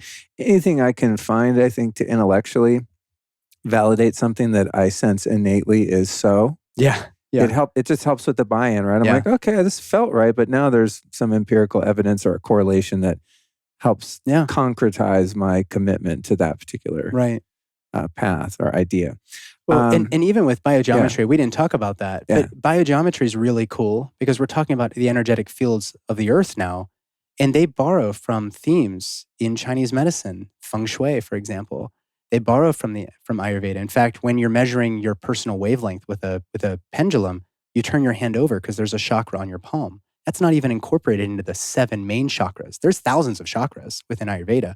We talk about the 7 because it's this sort of like neo-tantric kind of new contemporary version of Tantra. Well, it's easier to make a graphic for it too. Yeah, exactly. It looks so cool in your wall, but if there's a whole bunch of lit up dots all over the body. You just need someone sitting like Buddha and, all colors of the rainbow and there you go. It's easier to paint that way, Yeah, totally. So you use the back of your palm instead of the front. So biogeometry is borrowed from all these philosophies and I love that.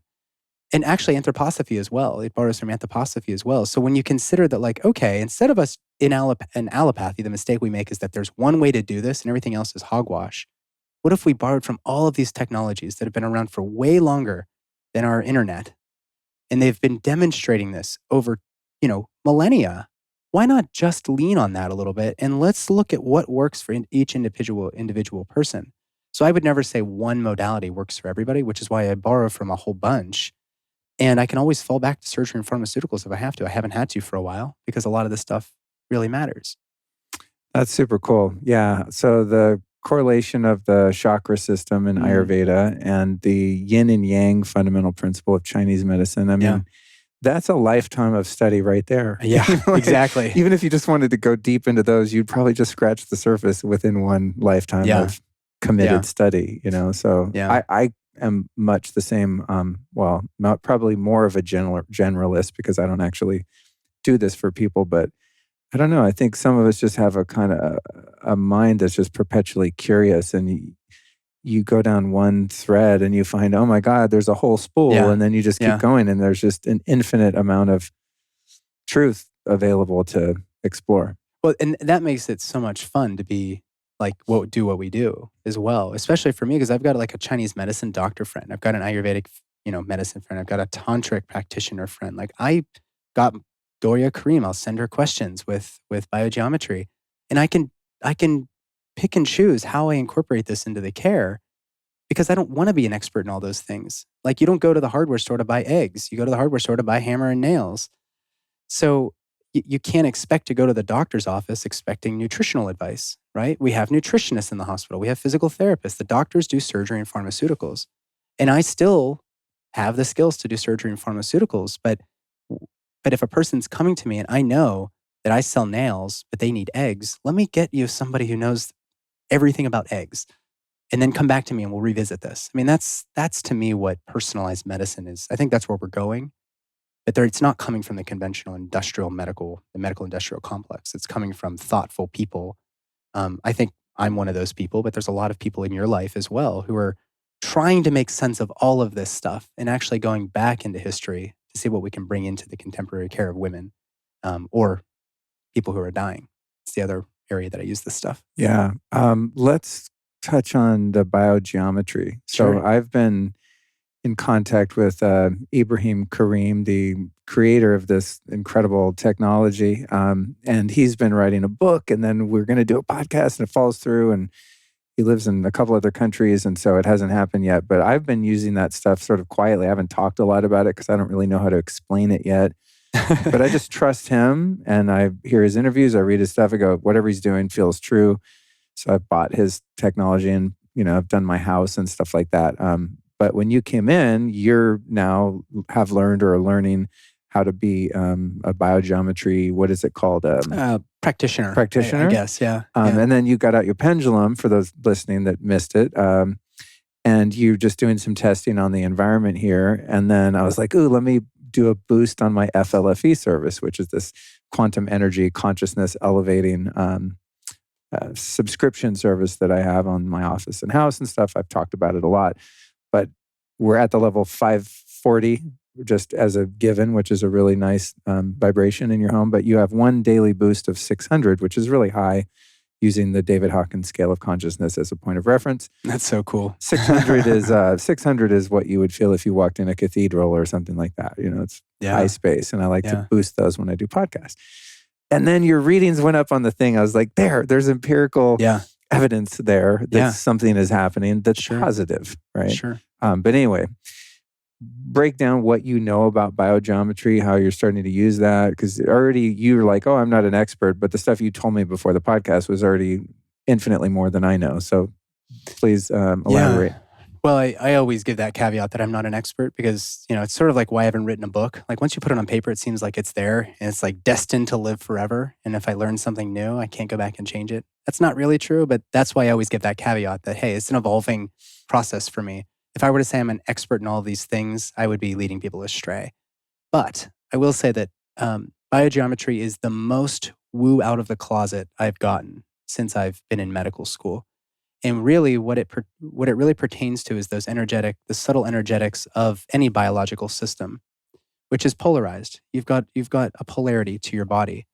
There's a polarity to plants, etc. But the fields that govern the energetic fields around the earth are not polarized. But they produce this sort of grid of what governs how biological systems do. And so when you consider how a plant grows, you see trees sometimes grow up and then they get this like weird, gnarly, like 90-degree turn around something. It's possible that there's a grid line there. And that's why plants grow in these strange ways. They're avoiding Holy crap. grid lines, right? What? Yeah. The problem with humans is we don't grow in one place and grow around the grid lines because we're not stationary. So as you're going through your life, you're passing through all of these grid lines. And now with EMF everywhere, you're the field that would govern how a normal, healthy human would grow. And we'll get into that in a second because this is actually relevant to embryology. Instead of being governed by the natural, let's say the natural quality of these fields, you're now also having to deal with perhaps detrimental impacts of electromagnetic frequencies. So a lot of people don't believe in this stuff, but the people who do believe it are turning to blocking technologies. And you've got a lot of those in your new renovations, which I'm so stoked to check out one day. But you can't block it all the time because when you drive down the street, you're still passing through all of these fields. And so biogeometry is the creation of shapes, 2-dimensional and 3-dimensional, that create vibrational frequencies that allow you to reharmonize with the fields of Earth without having to worry about the detrimental impacts and deharmonizing impacts of these other fields that are not biological at all. So the way I can try to help people demonstrate how this might be impactful is if we consider a developing embryo, which is, again, my specialty, is how does a baby grow? Let's look at kymatics, right? The vibration of a tin plate with salt granules on it at different frequencies creates this incredible geometric patterns. You can do this with bodies of water as well. You get like a big blob of water, blast it or vibrate it at different frequencies, and you get these incredible 3D geometrical shapes.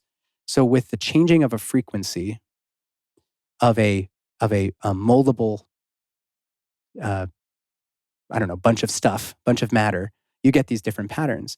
Well, if you look at a zebrafish developing under a time lapse, you get 2 cells meet and they create an embryo. And the embryo divides and divides and divides and divides and divides. After a couple thousand divisions, you get 1 billion cells there.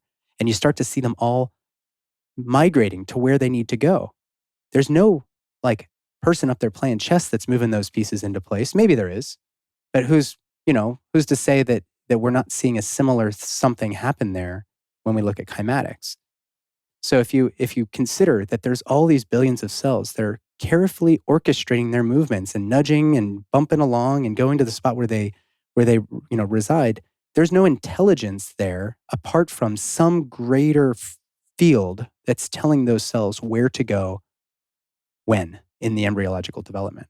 So if we go through our entire life being bathed in this sort of anti-biological field of EMF and everything else, what if we could mitigate the effects of that? Not just block it, but mitigate it, because you're going to be bathed in it when you go to the grocery store or whatever else. And that's where these shapes of biogeometry, these 2 and 3D shapes, which are signatures, they could be attachments on your windows, attachments above your door, coils around your water pipes. What if we could actually change the quality of how these non-biological fields or waves impact the field that would otherwise be life-giving within any polarized biological system? And that's what the practice is all about. And we did just demonstrate it in your room here. That even if you were to put some stickers up on your windows, I could just do a one through in one room. You might find that you sleep better that night. You might find that you're less agitated. You might find that your digestive system's working a little bit better, that your sore shoulder doesn't hurt as much anymore. We just don't know. But they've done some pretty incredible studies in small towns across Europe, and they've found that people are floored by the results. Ever since they put these big cell phone towers up in this tiny, town of Hamburg or whatever in Switzerland, the cows aren't getting as much mastitis. The cows are delivering babies, at a higher yield every year or whatever. The people that are living in the town have less depression, less anxiety. They're sleeping better. And they're all like, hey, the cows did better, but we're happy with it too, right? So they've actually done true experiments to see if this stuff works. And Ibrahim Karim, the guy you've been chatting with, is so humble about it that and the one story I love to tell is that they were like, hey, so, can you fix the town? He's like, you want me to fix the town? And leave the cell phone tower there? And they're like, I guess that sounds pretty crazy. And he's like, yeah, okay, I can do that. And through some of these very, very basic shapes, which again emit a vibrational quality that helps you harmonize a biological system with the surroundings, they're seeing these incredible results. So when I started looking at the research, and it's like actually well done research and started experimenting with in my home. I was like, there's something to this. So I'm now going to be incorporating that into my practice. And I haven't started doing it entirely because I want to really understand it, because I'm a total skeptic about a lot of things. But then I see it happening and I'm like, okay, let's go deep. And then down the rabbit hole we go. So that's where I'm at with that. And I'm excited. Oh, that's super cool. Yeah, you've reinvigorated my curiosity about it. And the town in Switzerland, that was the first thing that got my attention, was reading that study and being such a fanatic about EMF and cell towers and such. Yeah. It seemed apparent to me, and it sounds like it is, and I'll further find out from the man himself, but this is something that could be adopted, and you could harmonize every cell tower in the world for very little money if someone just let you through the gate. You know what I mean? But yeah, I mean, imagine like literally just rogue people like me, just kooks, could just go around and like bam, bam, do biogeometry on every cell tower that you see. And like the beauty is you don't even need to go to the tower. They use these emitters on buildings so that it's aimed in the direction of the cell phone tower. No way. This is incredible. I can't wait for you to talk to him. Holy shit. See, I envisioned him just going around and putting the stickers on the cell tower or something, you know? Yeah. Oh, this is cool. They're these like big emitter things that you learn how to use in the advanced course. But again, if you're just looking at your home surrounding, these are like little plastic stickers with specific angles drawn in. And that's all it takes to harmonize your home. And then you get a little further and then we could talk about harmonizing the world using some very simple technologies, which is why it's so cool to me. Like simple, it's Occam's razor. Like the simplest solution is the best solution. And it gives me hope too, because sometimes I just look at the state of affairs and I don't know. I think we're too far gone. Well, that's why I'm building my own life raft over here for people that want to do medicine a little differently. Right.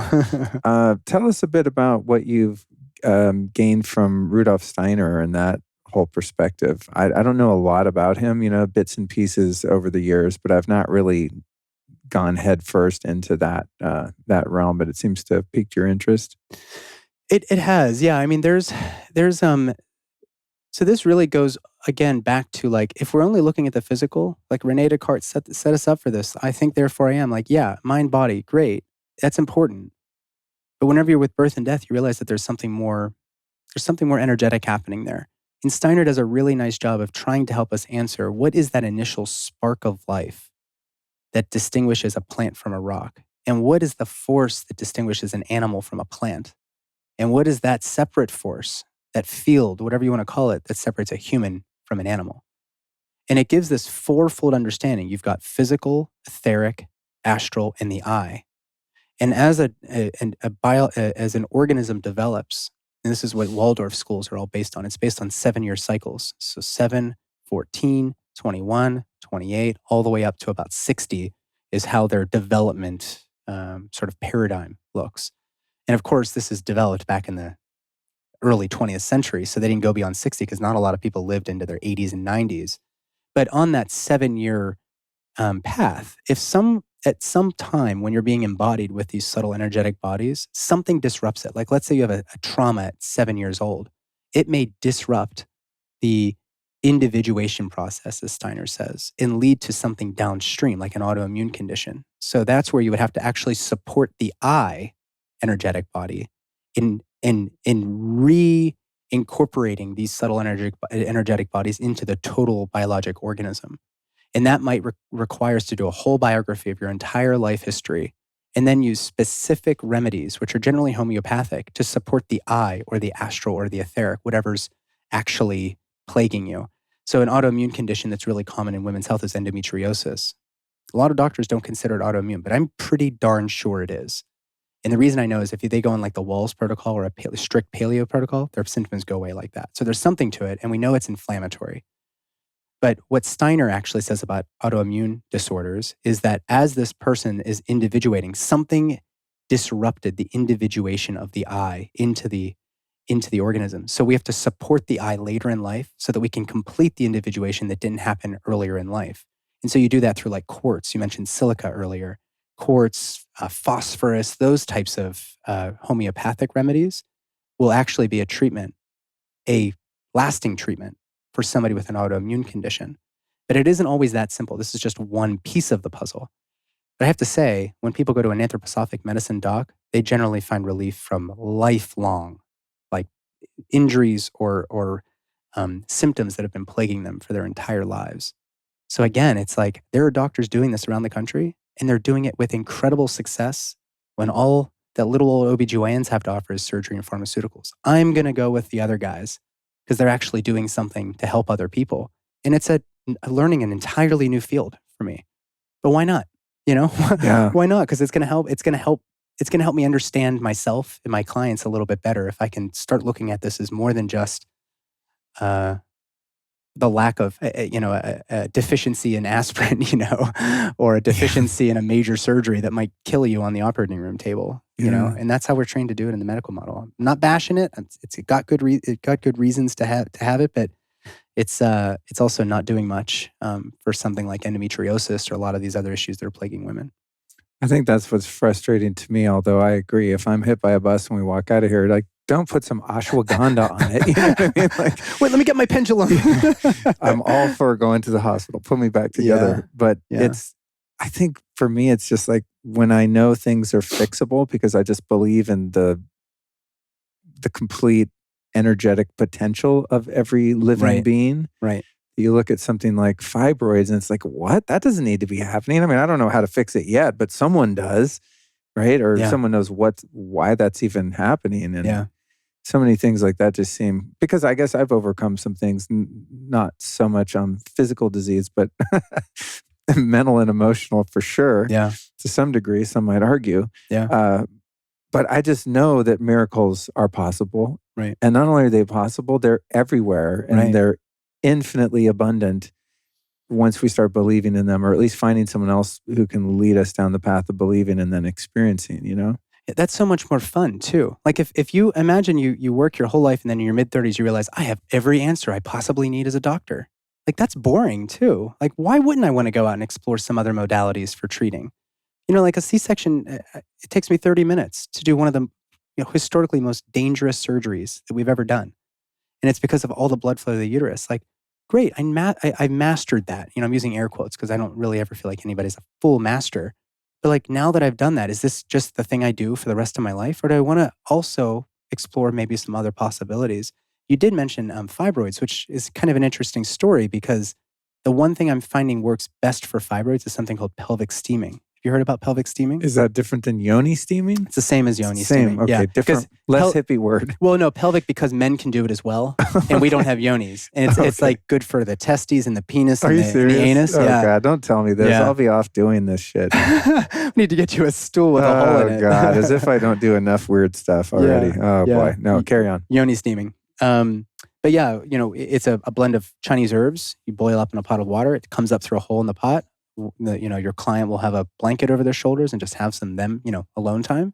Let the steam come up in through there. It can help with cervical dysplasia, which is the early precancerous stage of cervical cancer. Early endometrial dysplasia or hyperplasia, we call it, with atypia. That's the precancerous endometrial stuff.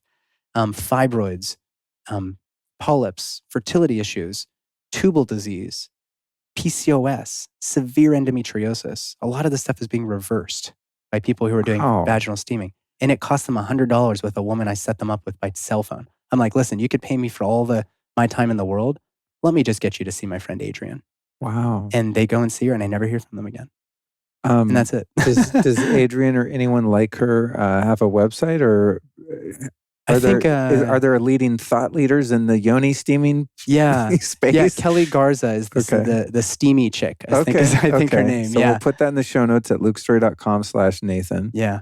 I mean, this is something I've heard of in the periphery, but I've never delved into, obviously. Well, a lot of women have heard about it, but they think it's kind of like, it's tangential in some way. Like this could actually be all the thing you need, especially if you have cervical disease and you're worried about getting cervical cancer, and we're getting your immune system and your adrenals back on board so your body can learn from this virus as opposed to start growing tumors in your cervix and into your pelvic sidewall. Like it's a pretty serious thing, cervical cancer. It's a horrible disease, but it's not a bad guy coming in. It's your body has been inadequate at incorporating the message from this virus. It's that exosome theory, Bruce Lipton, all of that. I really believe in that.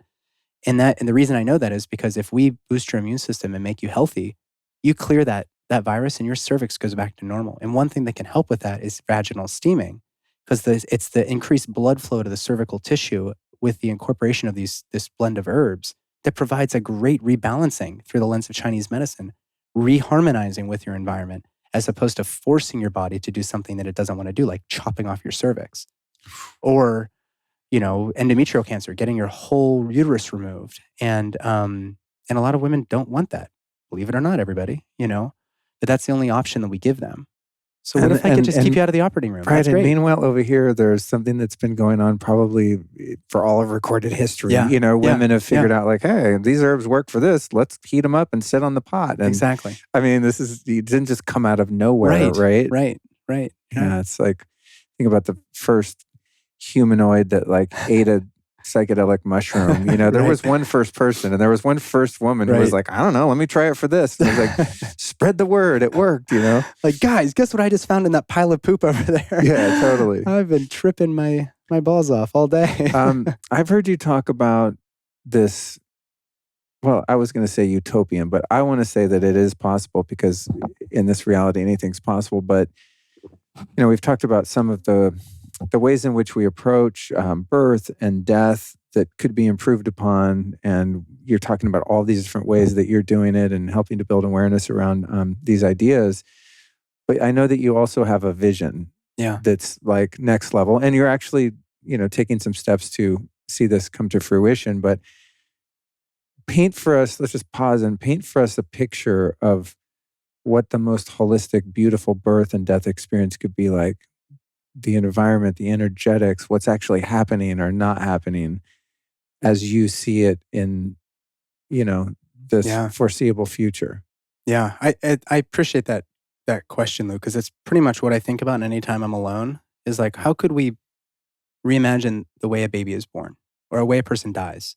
And we'll since this project is currently really just focused on providing better care for women who want the most autonomous birth that they can dream of, what comes to mind when I start thinking about that experience is instead of having all the lights and the noise and the interruptions and the sharp things that you didn't consent to and the maybe non-consented vaginal exams and all the clicking on computers and all these visitors in the room, it's like the whole squad comes in when you have a baby and you're exposed there through this incredible process. Instead of that, what if we actually, this is something I took from Charles Eisenstein and his wife Stella. What if a baby emerged into a world with angelic singing? And I'm not actually saying there's a bunch of people standing there singing. Maybe I am. But if you imagine that environment where we have this incredible harmonics and a beautifully, situated room that's free of EMF and amber lights are lit, and there's not these harsh overhead UV lights and all these noises that don't belong there, but actually quiet, or singing, or a woman just roaring in the rapture of birth. It is very painful for many women. It also is simultaneously very exalting. There's a rapture and ecstasy of this transformation that's taking place. What if it was just her screaming and moaning and smiling and celebrating with her partner? What if that was the birth experience? So what we want to do is create an environment where it's very nature immersive. And so we want to provide grounds for what could be the most autonomous, beautiful birth that a person wants to have. Maybe they don't necessarily feel equipped to do it at home, or maybe they want to do it even better than at home and they want to be immersed in nature. They're going to be getting all the greatest food and they're going to be surrounded by people that are holding space for her to exercise her sovereignty over this incredible process. It's called the Indie Birth Midwifery Institute, and it will not only be a place where women can come to give birth, but let's say that they have a vaginal breech baby, their baby's butt down, or they've got twins, and they can't find a home birth doc or a midwife team that will attend their birth at home. So their only option is the hospital, and they're like, I'd rather drop dead than give birth in a hospital. Then we have a safe space here for them to do it. We're probably going to do it in Kentucky because that's where I live and I love it right now. And Maren Green, who's my counterpart on this project, is in Kentucky. We've got a whole bunch of big names in the project. Stu Fishbein, Charles Eisenstein's on our committee, Rick Fries, David Hayes, a lot of other people that are big names in the birth space who value informed consent and the right to refuse treatment and shared decision-making above all. We all believe that a woman, even if a baby is breech, deserves the right to choose how she has her baby and to be treated with respect and compassion and a soft, caring touch and gaze at all times. So in the Institute, it's a place for women to give birth on their own terms. And It's a place that honors this as a sacred process. And we're going to honor that mostly by offering an opportunity for midwives, doctors, men, women, whoever is called to the care of birthing women to come and train with us. And to not just, we're going to do the core competencies of what it means to be a midwife or a doctor or whatever else. But we are focused on the independent midwife, not the necessarily a CPM, CNM that we were talking about, but a person who's called to do this, not because some licensing board gave them permission, but because they feel called to do this in the right way. But all comers are welcome to come and learn from us. Level 2.0 would also be to offer end of life care in that same way. And then level 3.0, we're going to be developing food sovereignty and all of the other biohacking, functional medicine approaches to living, birthing, and dying in the optimal way. And that's the grand vision. That's the life raft that I'm building. Because I don't think we need to burn the system down. I think we still need the system. But whenever 40% of babies are coming out through the abdomen, we're doing something wrong. And I really want to start to correct the ship and move the needle a little bit. I think the way that we approach birth is best served through the wise woman model of care, women caring for women. And that's where we're headed. Badass, dude. Yeah. In closing, I want to hear about your two births, the births of your children. Okay. What were those experiences like, and how did they differ? The first one, we were in San Diego when we got pregnant. I got recruited out to Kentucky, and we had a baby a few months after moving to Kentucky. So we found an OBGYN. My wife made the decision to have a hospital-based birth because that's where she felt most safe. For anybody out there questioning home birth, free birth, hospital birth, you do birth where you feel the most safe and most seen. And if that's in the hospital, that's also okay. Because you can have a beautiful birth in the hospital. If you feel afraid of having a baby at home, then maybe being in the hospital and vice versa. But my wife felt better being in the hospital. It was a very fast labor, six hours labor. We were at like midnight going to bed, and she started breathing a little faster, and she was like, getting a little hard, a little more than Braxton Hicks right now. So I was like, why don't we get on and walk around a little bit downstairs? I made her lemonade. She was like, no lemonade. I lit some sage and no sage. And she started pacing. I was just trying to be as supportive as possible. And eventually she got on all fours on the ground and was like doing like child's pose on the couch. And I could tell like stuff's moving along here. And you don't know how long labor is going to be. It could be 3 days. So she was like bracing herself for 3 days of this. And she was already, she's a tough woman. My wife is a force to be reckoned with in so many regards. And for her to look like she was in pain, that's a lot. So I said, honey, why don't we go draw you a bath upstairs? And we walked her upstairs, and she's in the bath, and she started like arching her back and rocking back and forth, and like the tigress is coming out. And I said, honey, I think it might be a good idea if I just gently check to see where we're at, because she did want to go to the hospital. And I didn't want to like have a baby in the car, and I could see stuff transitioning. So I checked, and like it was all head in the vagina. It was like, baby's going to come out. So I was like, honey, let's get out of the tub. I'm going to get you your towel. I'm going to go get the car ready. And then I moved like the road runner. I was like, we got to go. And then I was like, okay, babe, let's go to the car. And I got her in the car, and we draped her over the back seat. If anybody's ever in this position, drape over the back seat. Your partner is facing backwards in the car. Just lean over that seat. That was a great trick that my friend Felicia Sokol, who's an international doula and birth educator, she taught me that. Drove to the hospital, got there. They had a tub ready for her. She got in the tub, and like an hour later, out came a baby. No lacerations. My wife took very, very good care of herself. We had a great OB that just stayed hands off the whole time. And that was her experience from my perspective. I won't share what she was going through. That would be for another time. But let's just say that it left some things to be desired from her perspective. So the second time around, not even 2 years later, we weren't trying, but it just, again, we weren't even thinking about it. And sure enough, I left my stuff where it doesn't belong. And or does. Yeah. Maybe that's the only place it belongs. That's right. Right. That's right. It's better than like, 1,000 other places. A Kleenex? Come on. Talking about life force here. Come on, man. So we got pregnant again. And then this time around, we were in the middle of this COVID thing, because the first one came 2 weeks before hospitals started shutting down, not letting partners in the room with births, taking the babies away from moms during the births. It was our nasty environment. I'm so glad we had the baby before that. But this time around, we were worried about that happening too. Swabbing during labor. I mean, imagine what I just described. And they're trying to stick a 5-inch stick down your nose. Like, no, thank you. So we were really kind of thoughtful about this. And my wife said, let's do a home birth. And we found a midwife, and we were like 35 weeks. So we were really close. Found a midwife last minute, got all the stuff ready at home. And then the day that she went in labor was on her due date. 5 p.m. her waters opened. She hadn't been feeling good that day. Why don't you use the phrase "her waters broke"? It's just less violent. It's less like negative. That's like, the only way I've heard the phrase open. prior to you reframing it. Well, plus it also inspires that idea that you go and you break everybody's water when you get onto the labor and delivery. Let's get labor going, and you go in there and do this invasive amniotomy, we call it, where you go in and use like a little hook and you break the water bag. Brutal. Yeah, and why? Like, I don't like doing that anyways. So instead of breaking the water's opened. It was a passive process. I like that. Yeah, language is everything in this world. I think.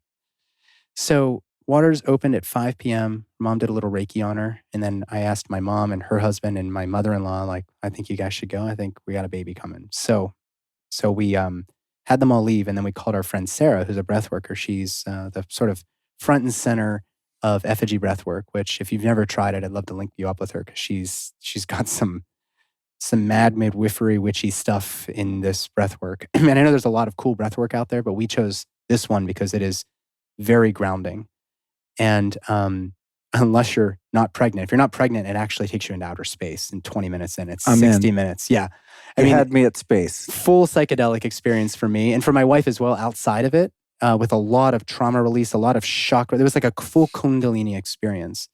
A lot of like that puppy dog sobbing after the breath work, like that stuff is just coming out and you're not even crying. It's just trembling out of you. I love that stuff. Powerful medicine in pregnancy. Tell us her name again so we can put in Sarah the show notes. Charmoli. Yeah, I've got an episode with you. I'll send it to you because she does a really nice job of explaining it.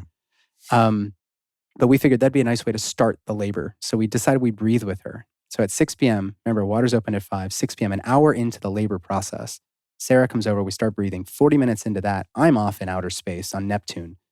And she's tapping me on the shoulder. I don't even realize it. She's like, hey, I think it's time. Baby's coming. So we're only an hour, 40 minutes into the whole labor process, let alone 3 days. And our midwife, and there's a doctor that's building a home birth practice who attended as an apprentice and a midwifery student. They all came up and they sat in the corner like eyes wide, like there's this heavy tribal music playing and we're like,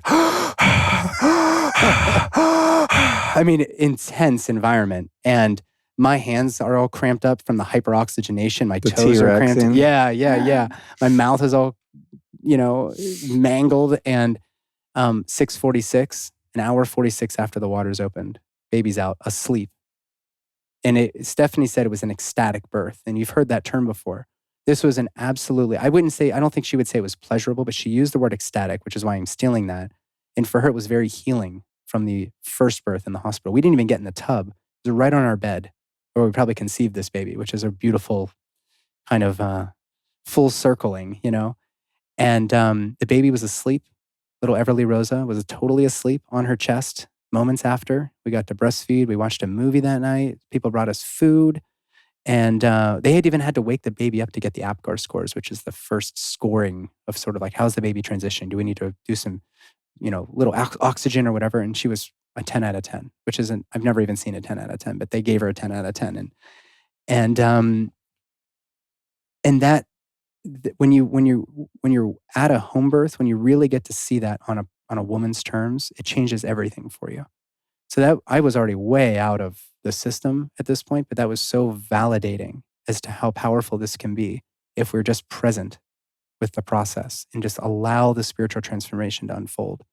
And when it's your own wife, you get to see her in the most beautiful light possible. She's giving birth to your baby. And lots of tears, lots of oxytocin through both of us. And the smell of a newborn baby is probably not as appealing to some people, but when it's your own baby, it's like, it has a thing. Well, there's like this sticky vernix. It's like this white, creamy stuff that's all over them. And it's like the most incredible skincare product. You just rub it all over you. But the baby has it on it as like a lubrication and sort of a skin preservation. But then the amniotic fluid has a certain smell and everything kind of just has a smell. There's some blood involved. So it's a combination of all this that when it's your own baby, like you just want to be covered in it. It's this amazing experience. So when people are like, oh, he's a fan of home births, but like, does he really believe it? Yeah, I really believe it. I've been there. I've done it. And when you trust in the process, oftentimes things go well. Doesn't mean you never need a doctor, never need to transfer to a hospital, but most of the time things just go well, and we just have to let the universe The answer the call. thing about that, thank you for sharing those stories. I just think about, of course, not being a woman, so I have no fucking idea. Yeah. But I know when I feel safe, that my entire experience is changed. Right.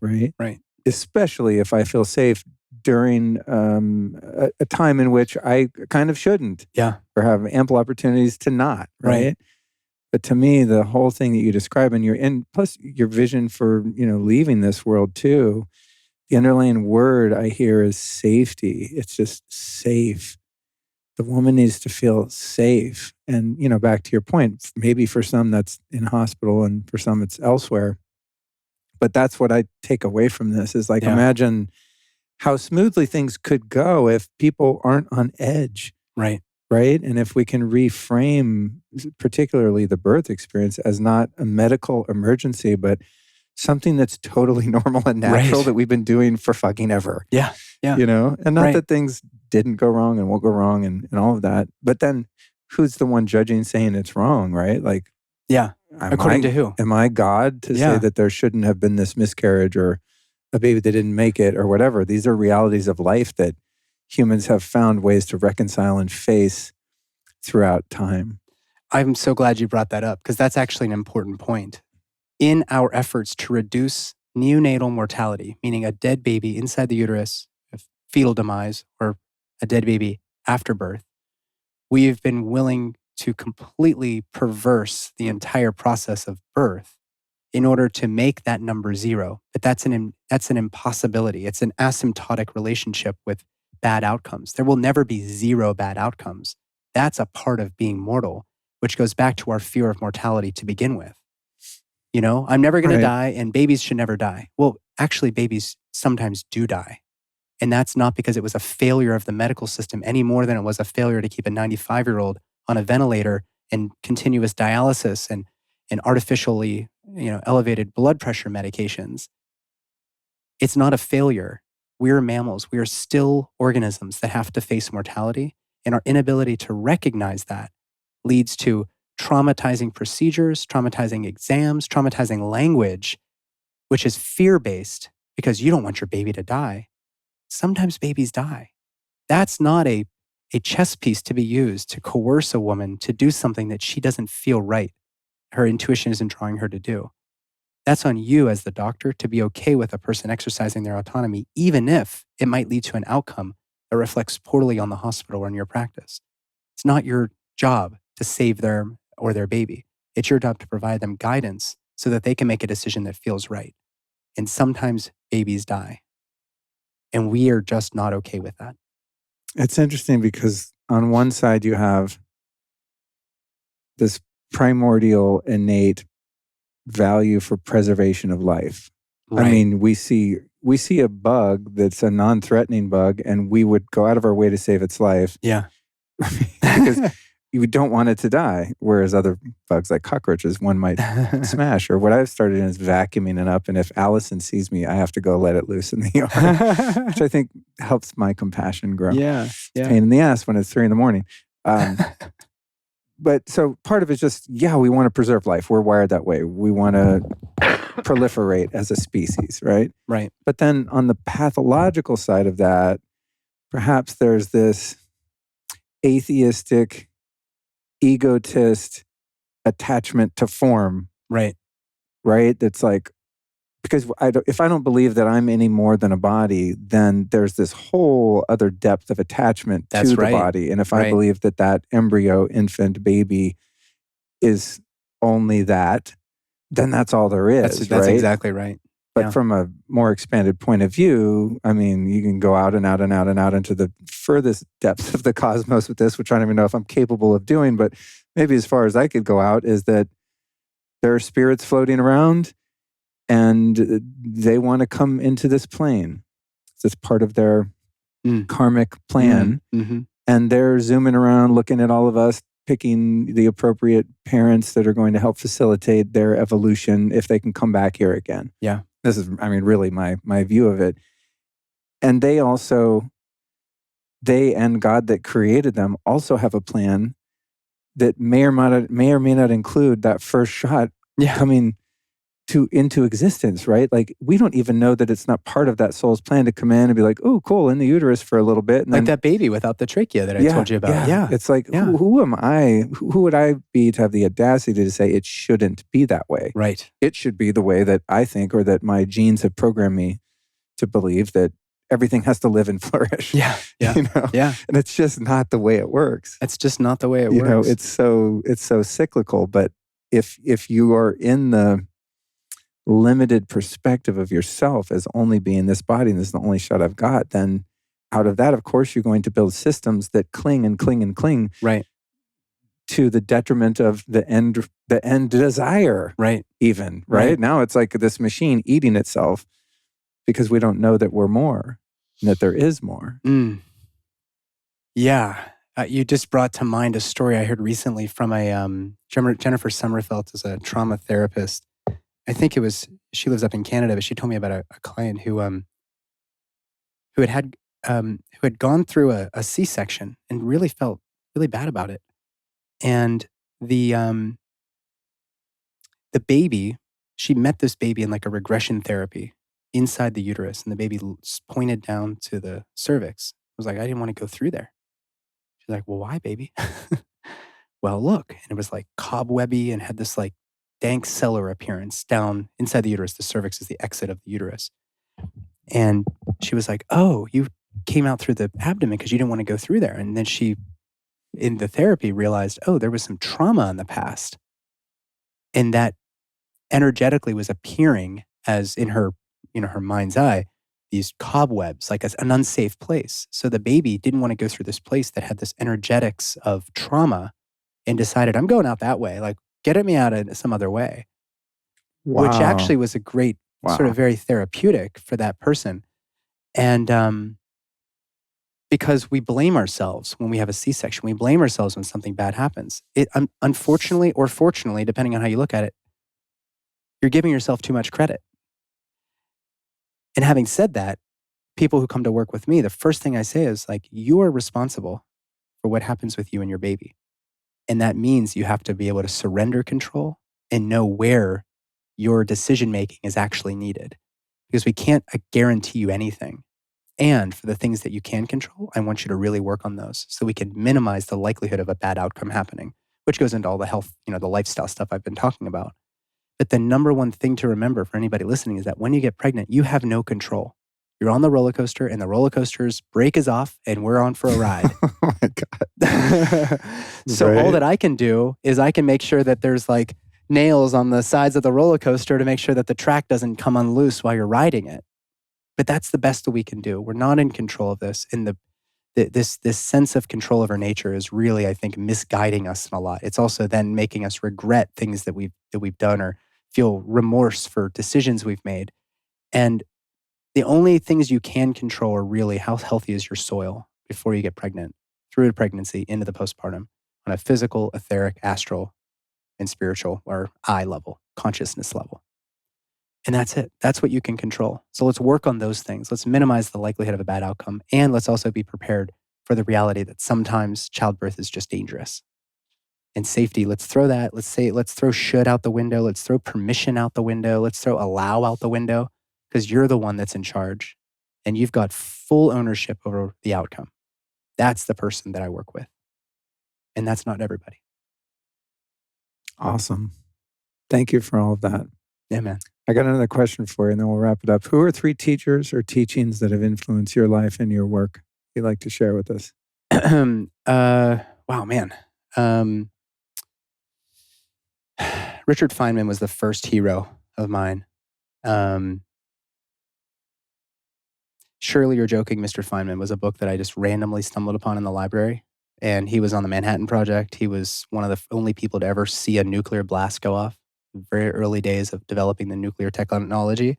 And he was also a seeker. He was a questioner, even though he was like one of the world's leading theoretical physicists. He was just constantly curious. And I really, really love that. And if you read that book, he was like a drummer in Carnival.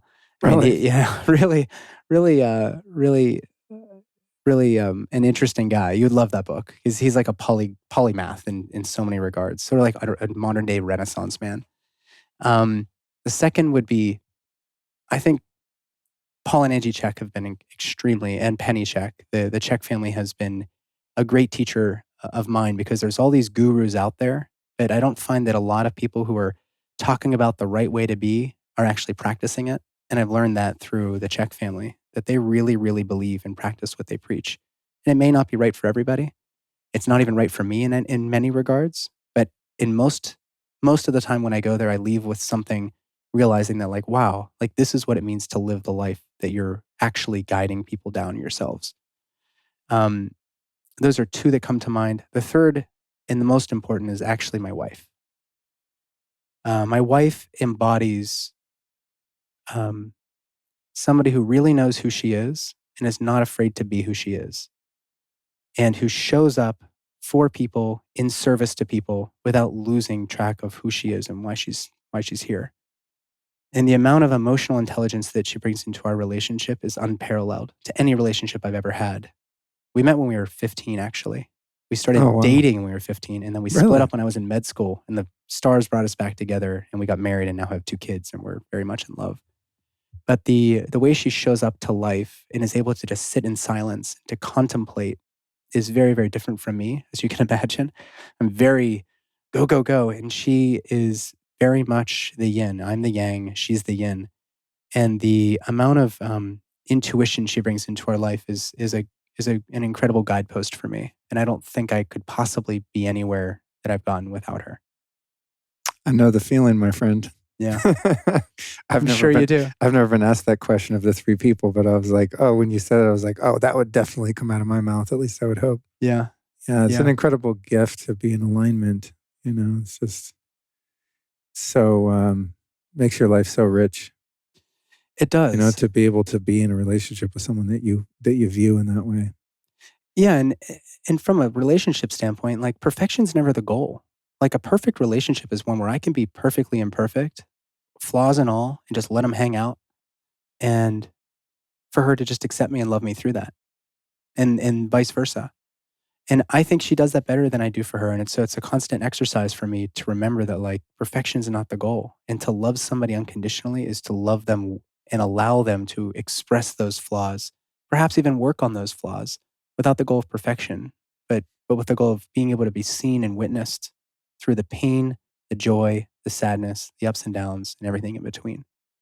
And I think we all need that in our lives, especially us men who are holding everything very close to our heart, not willing to open up. She's definitely been the person who I cry with, I get mad with, I get happy with, all very unapologetically. And that's been very, very helpful to me as a man. It's funny you say that, because I've got to be like in such deep shit before I'll ask for help. You know what I mean? Like, I don't know what it is. It's a male thing or what, but I'll just like hold it together. And there's this pressure cooker of just life happening, and then once it gets to a certain point, I'm just like, okay, honey, like, I got to share this, which was a day yesterday. And and got really good, insightful, practical advice. And I was just thinking, oh, thank God. Right. If I would have figured this out on my own, I probably would have done something really stupid. I mean, I ended up doing what I wanted to do, but I needed a sounding board that was unattached and had some wisdom and intuition online, right? And I go, am I feeling into this right? Well, let's look at all sides of it and see, and then we'll proceed. And I proceeded, and it was like, bam, we nailed it. Yeah. It was such a great decision. I mean, not a huge decision in the great scheme of things in life, but a decision that was like a $25,000 decision. Pretty big in that realm, in the 3D realm. So I was like, oh, thank God for the wifey, man. Yeah, that's beautiful. Thank you for sharing that. Well, thank you for honoring me with your time. I know you're very busy and you've got a lot of deep thoughts. I'm just glad to spend some time with you today. Likewise. Thanks for joining me, man. Yeah.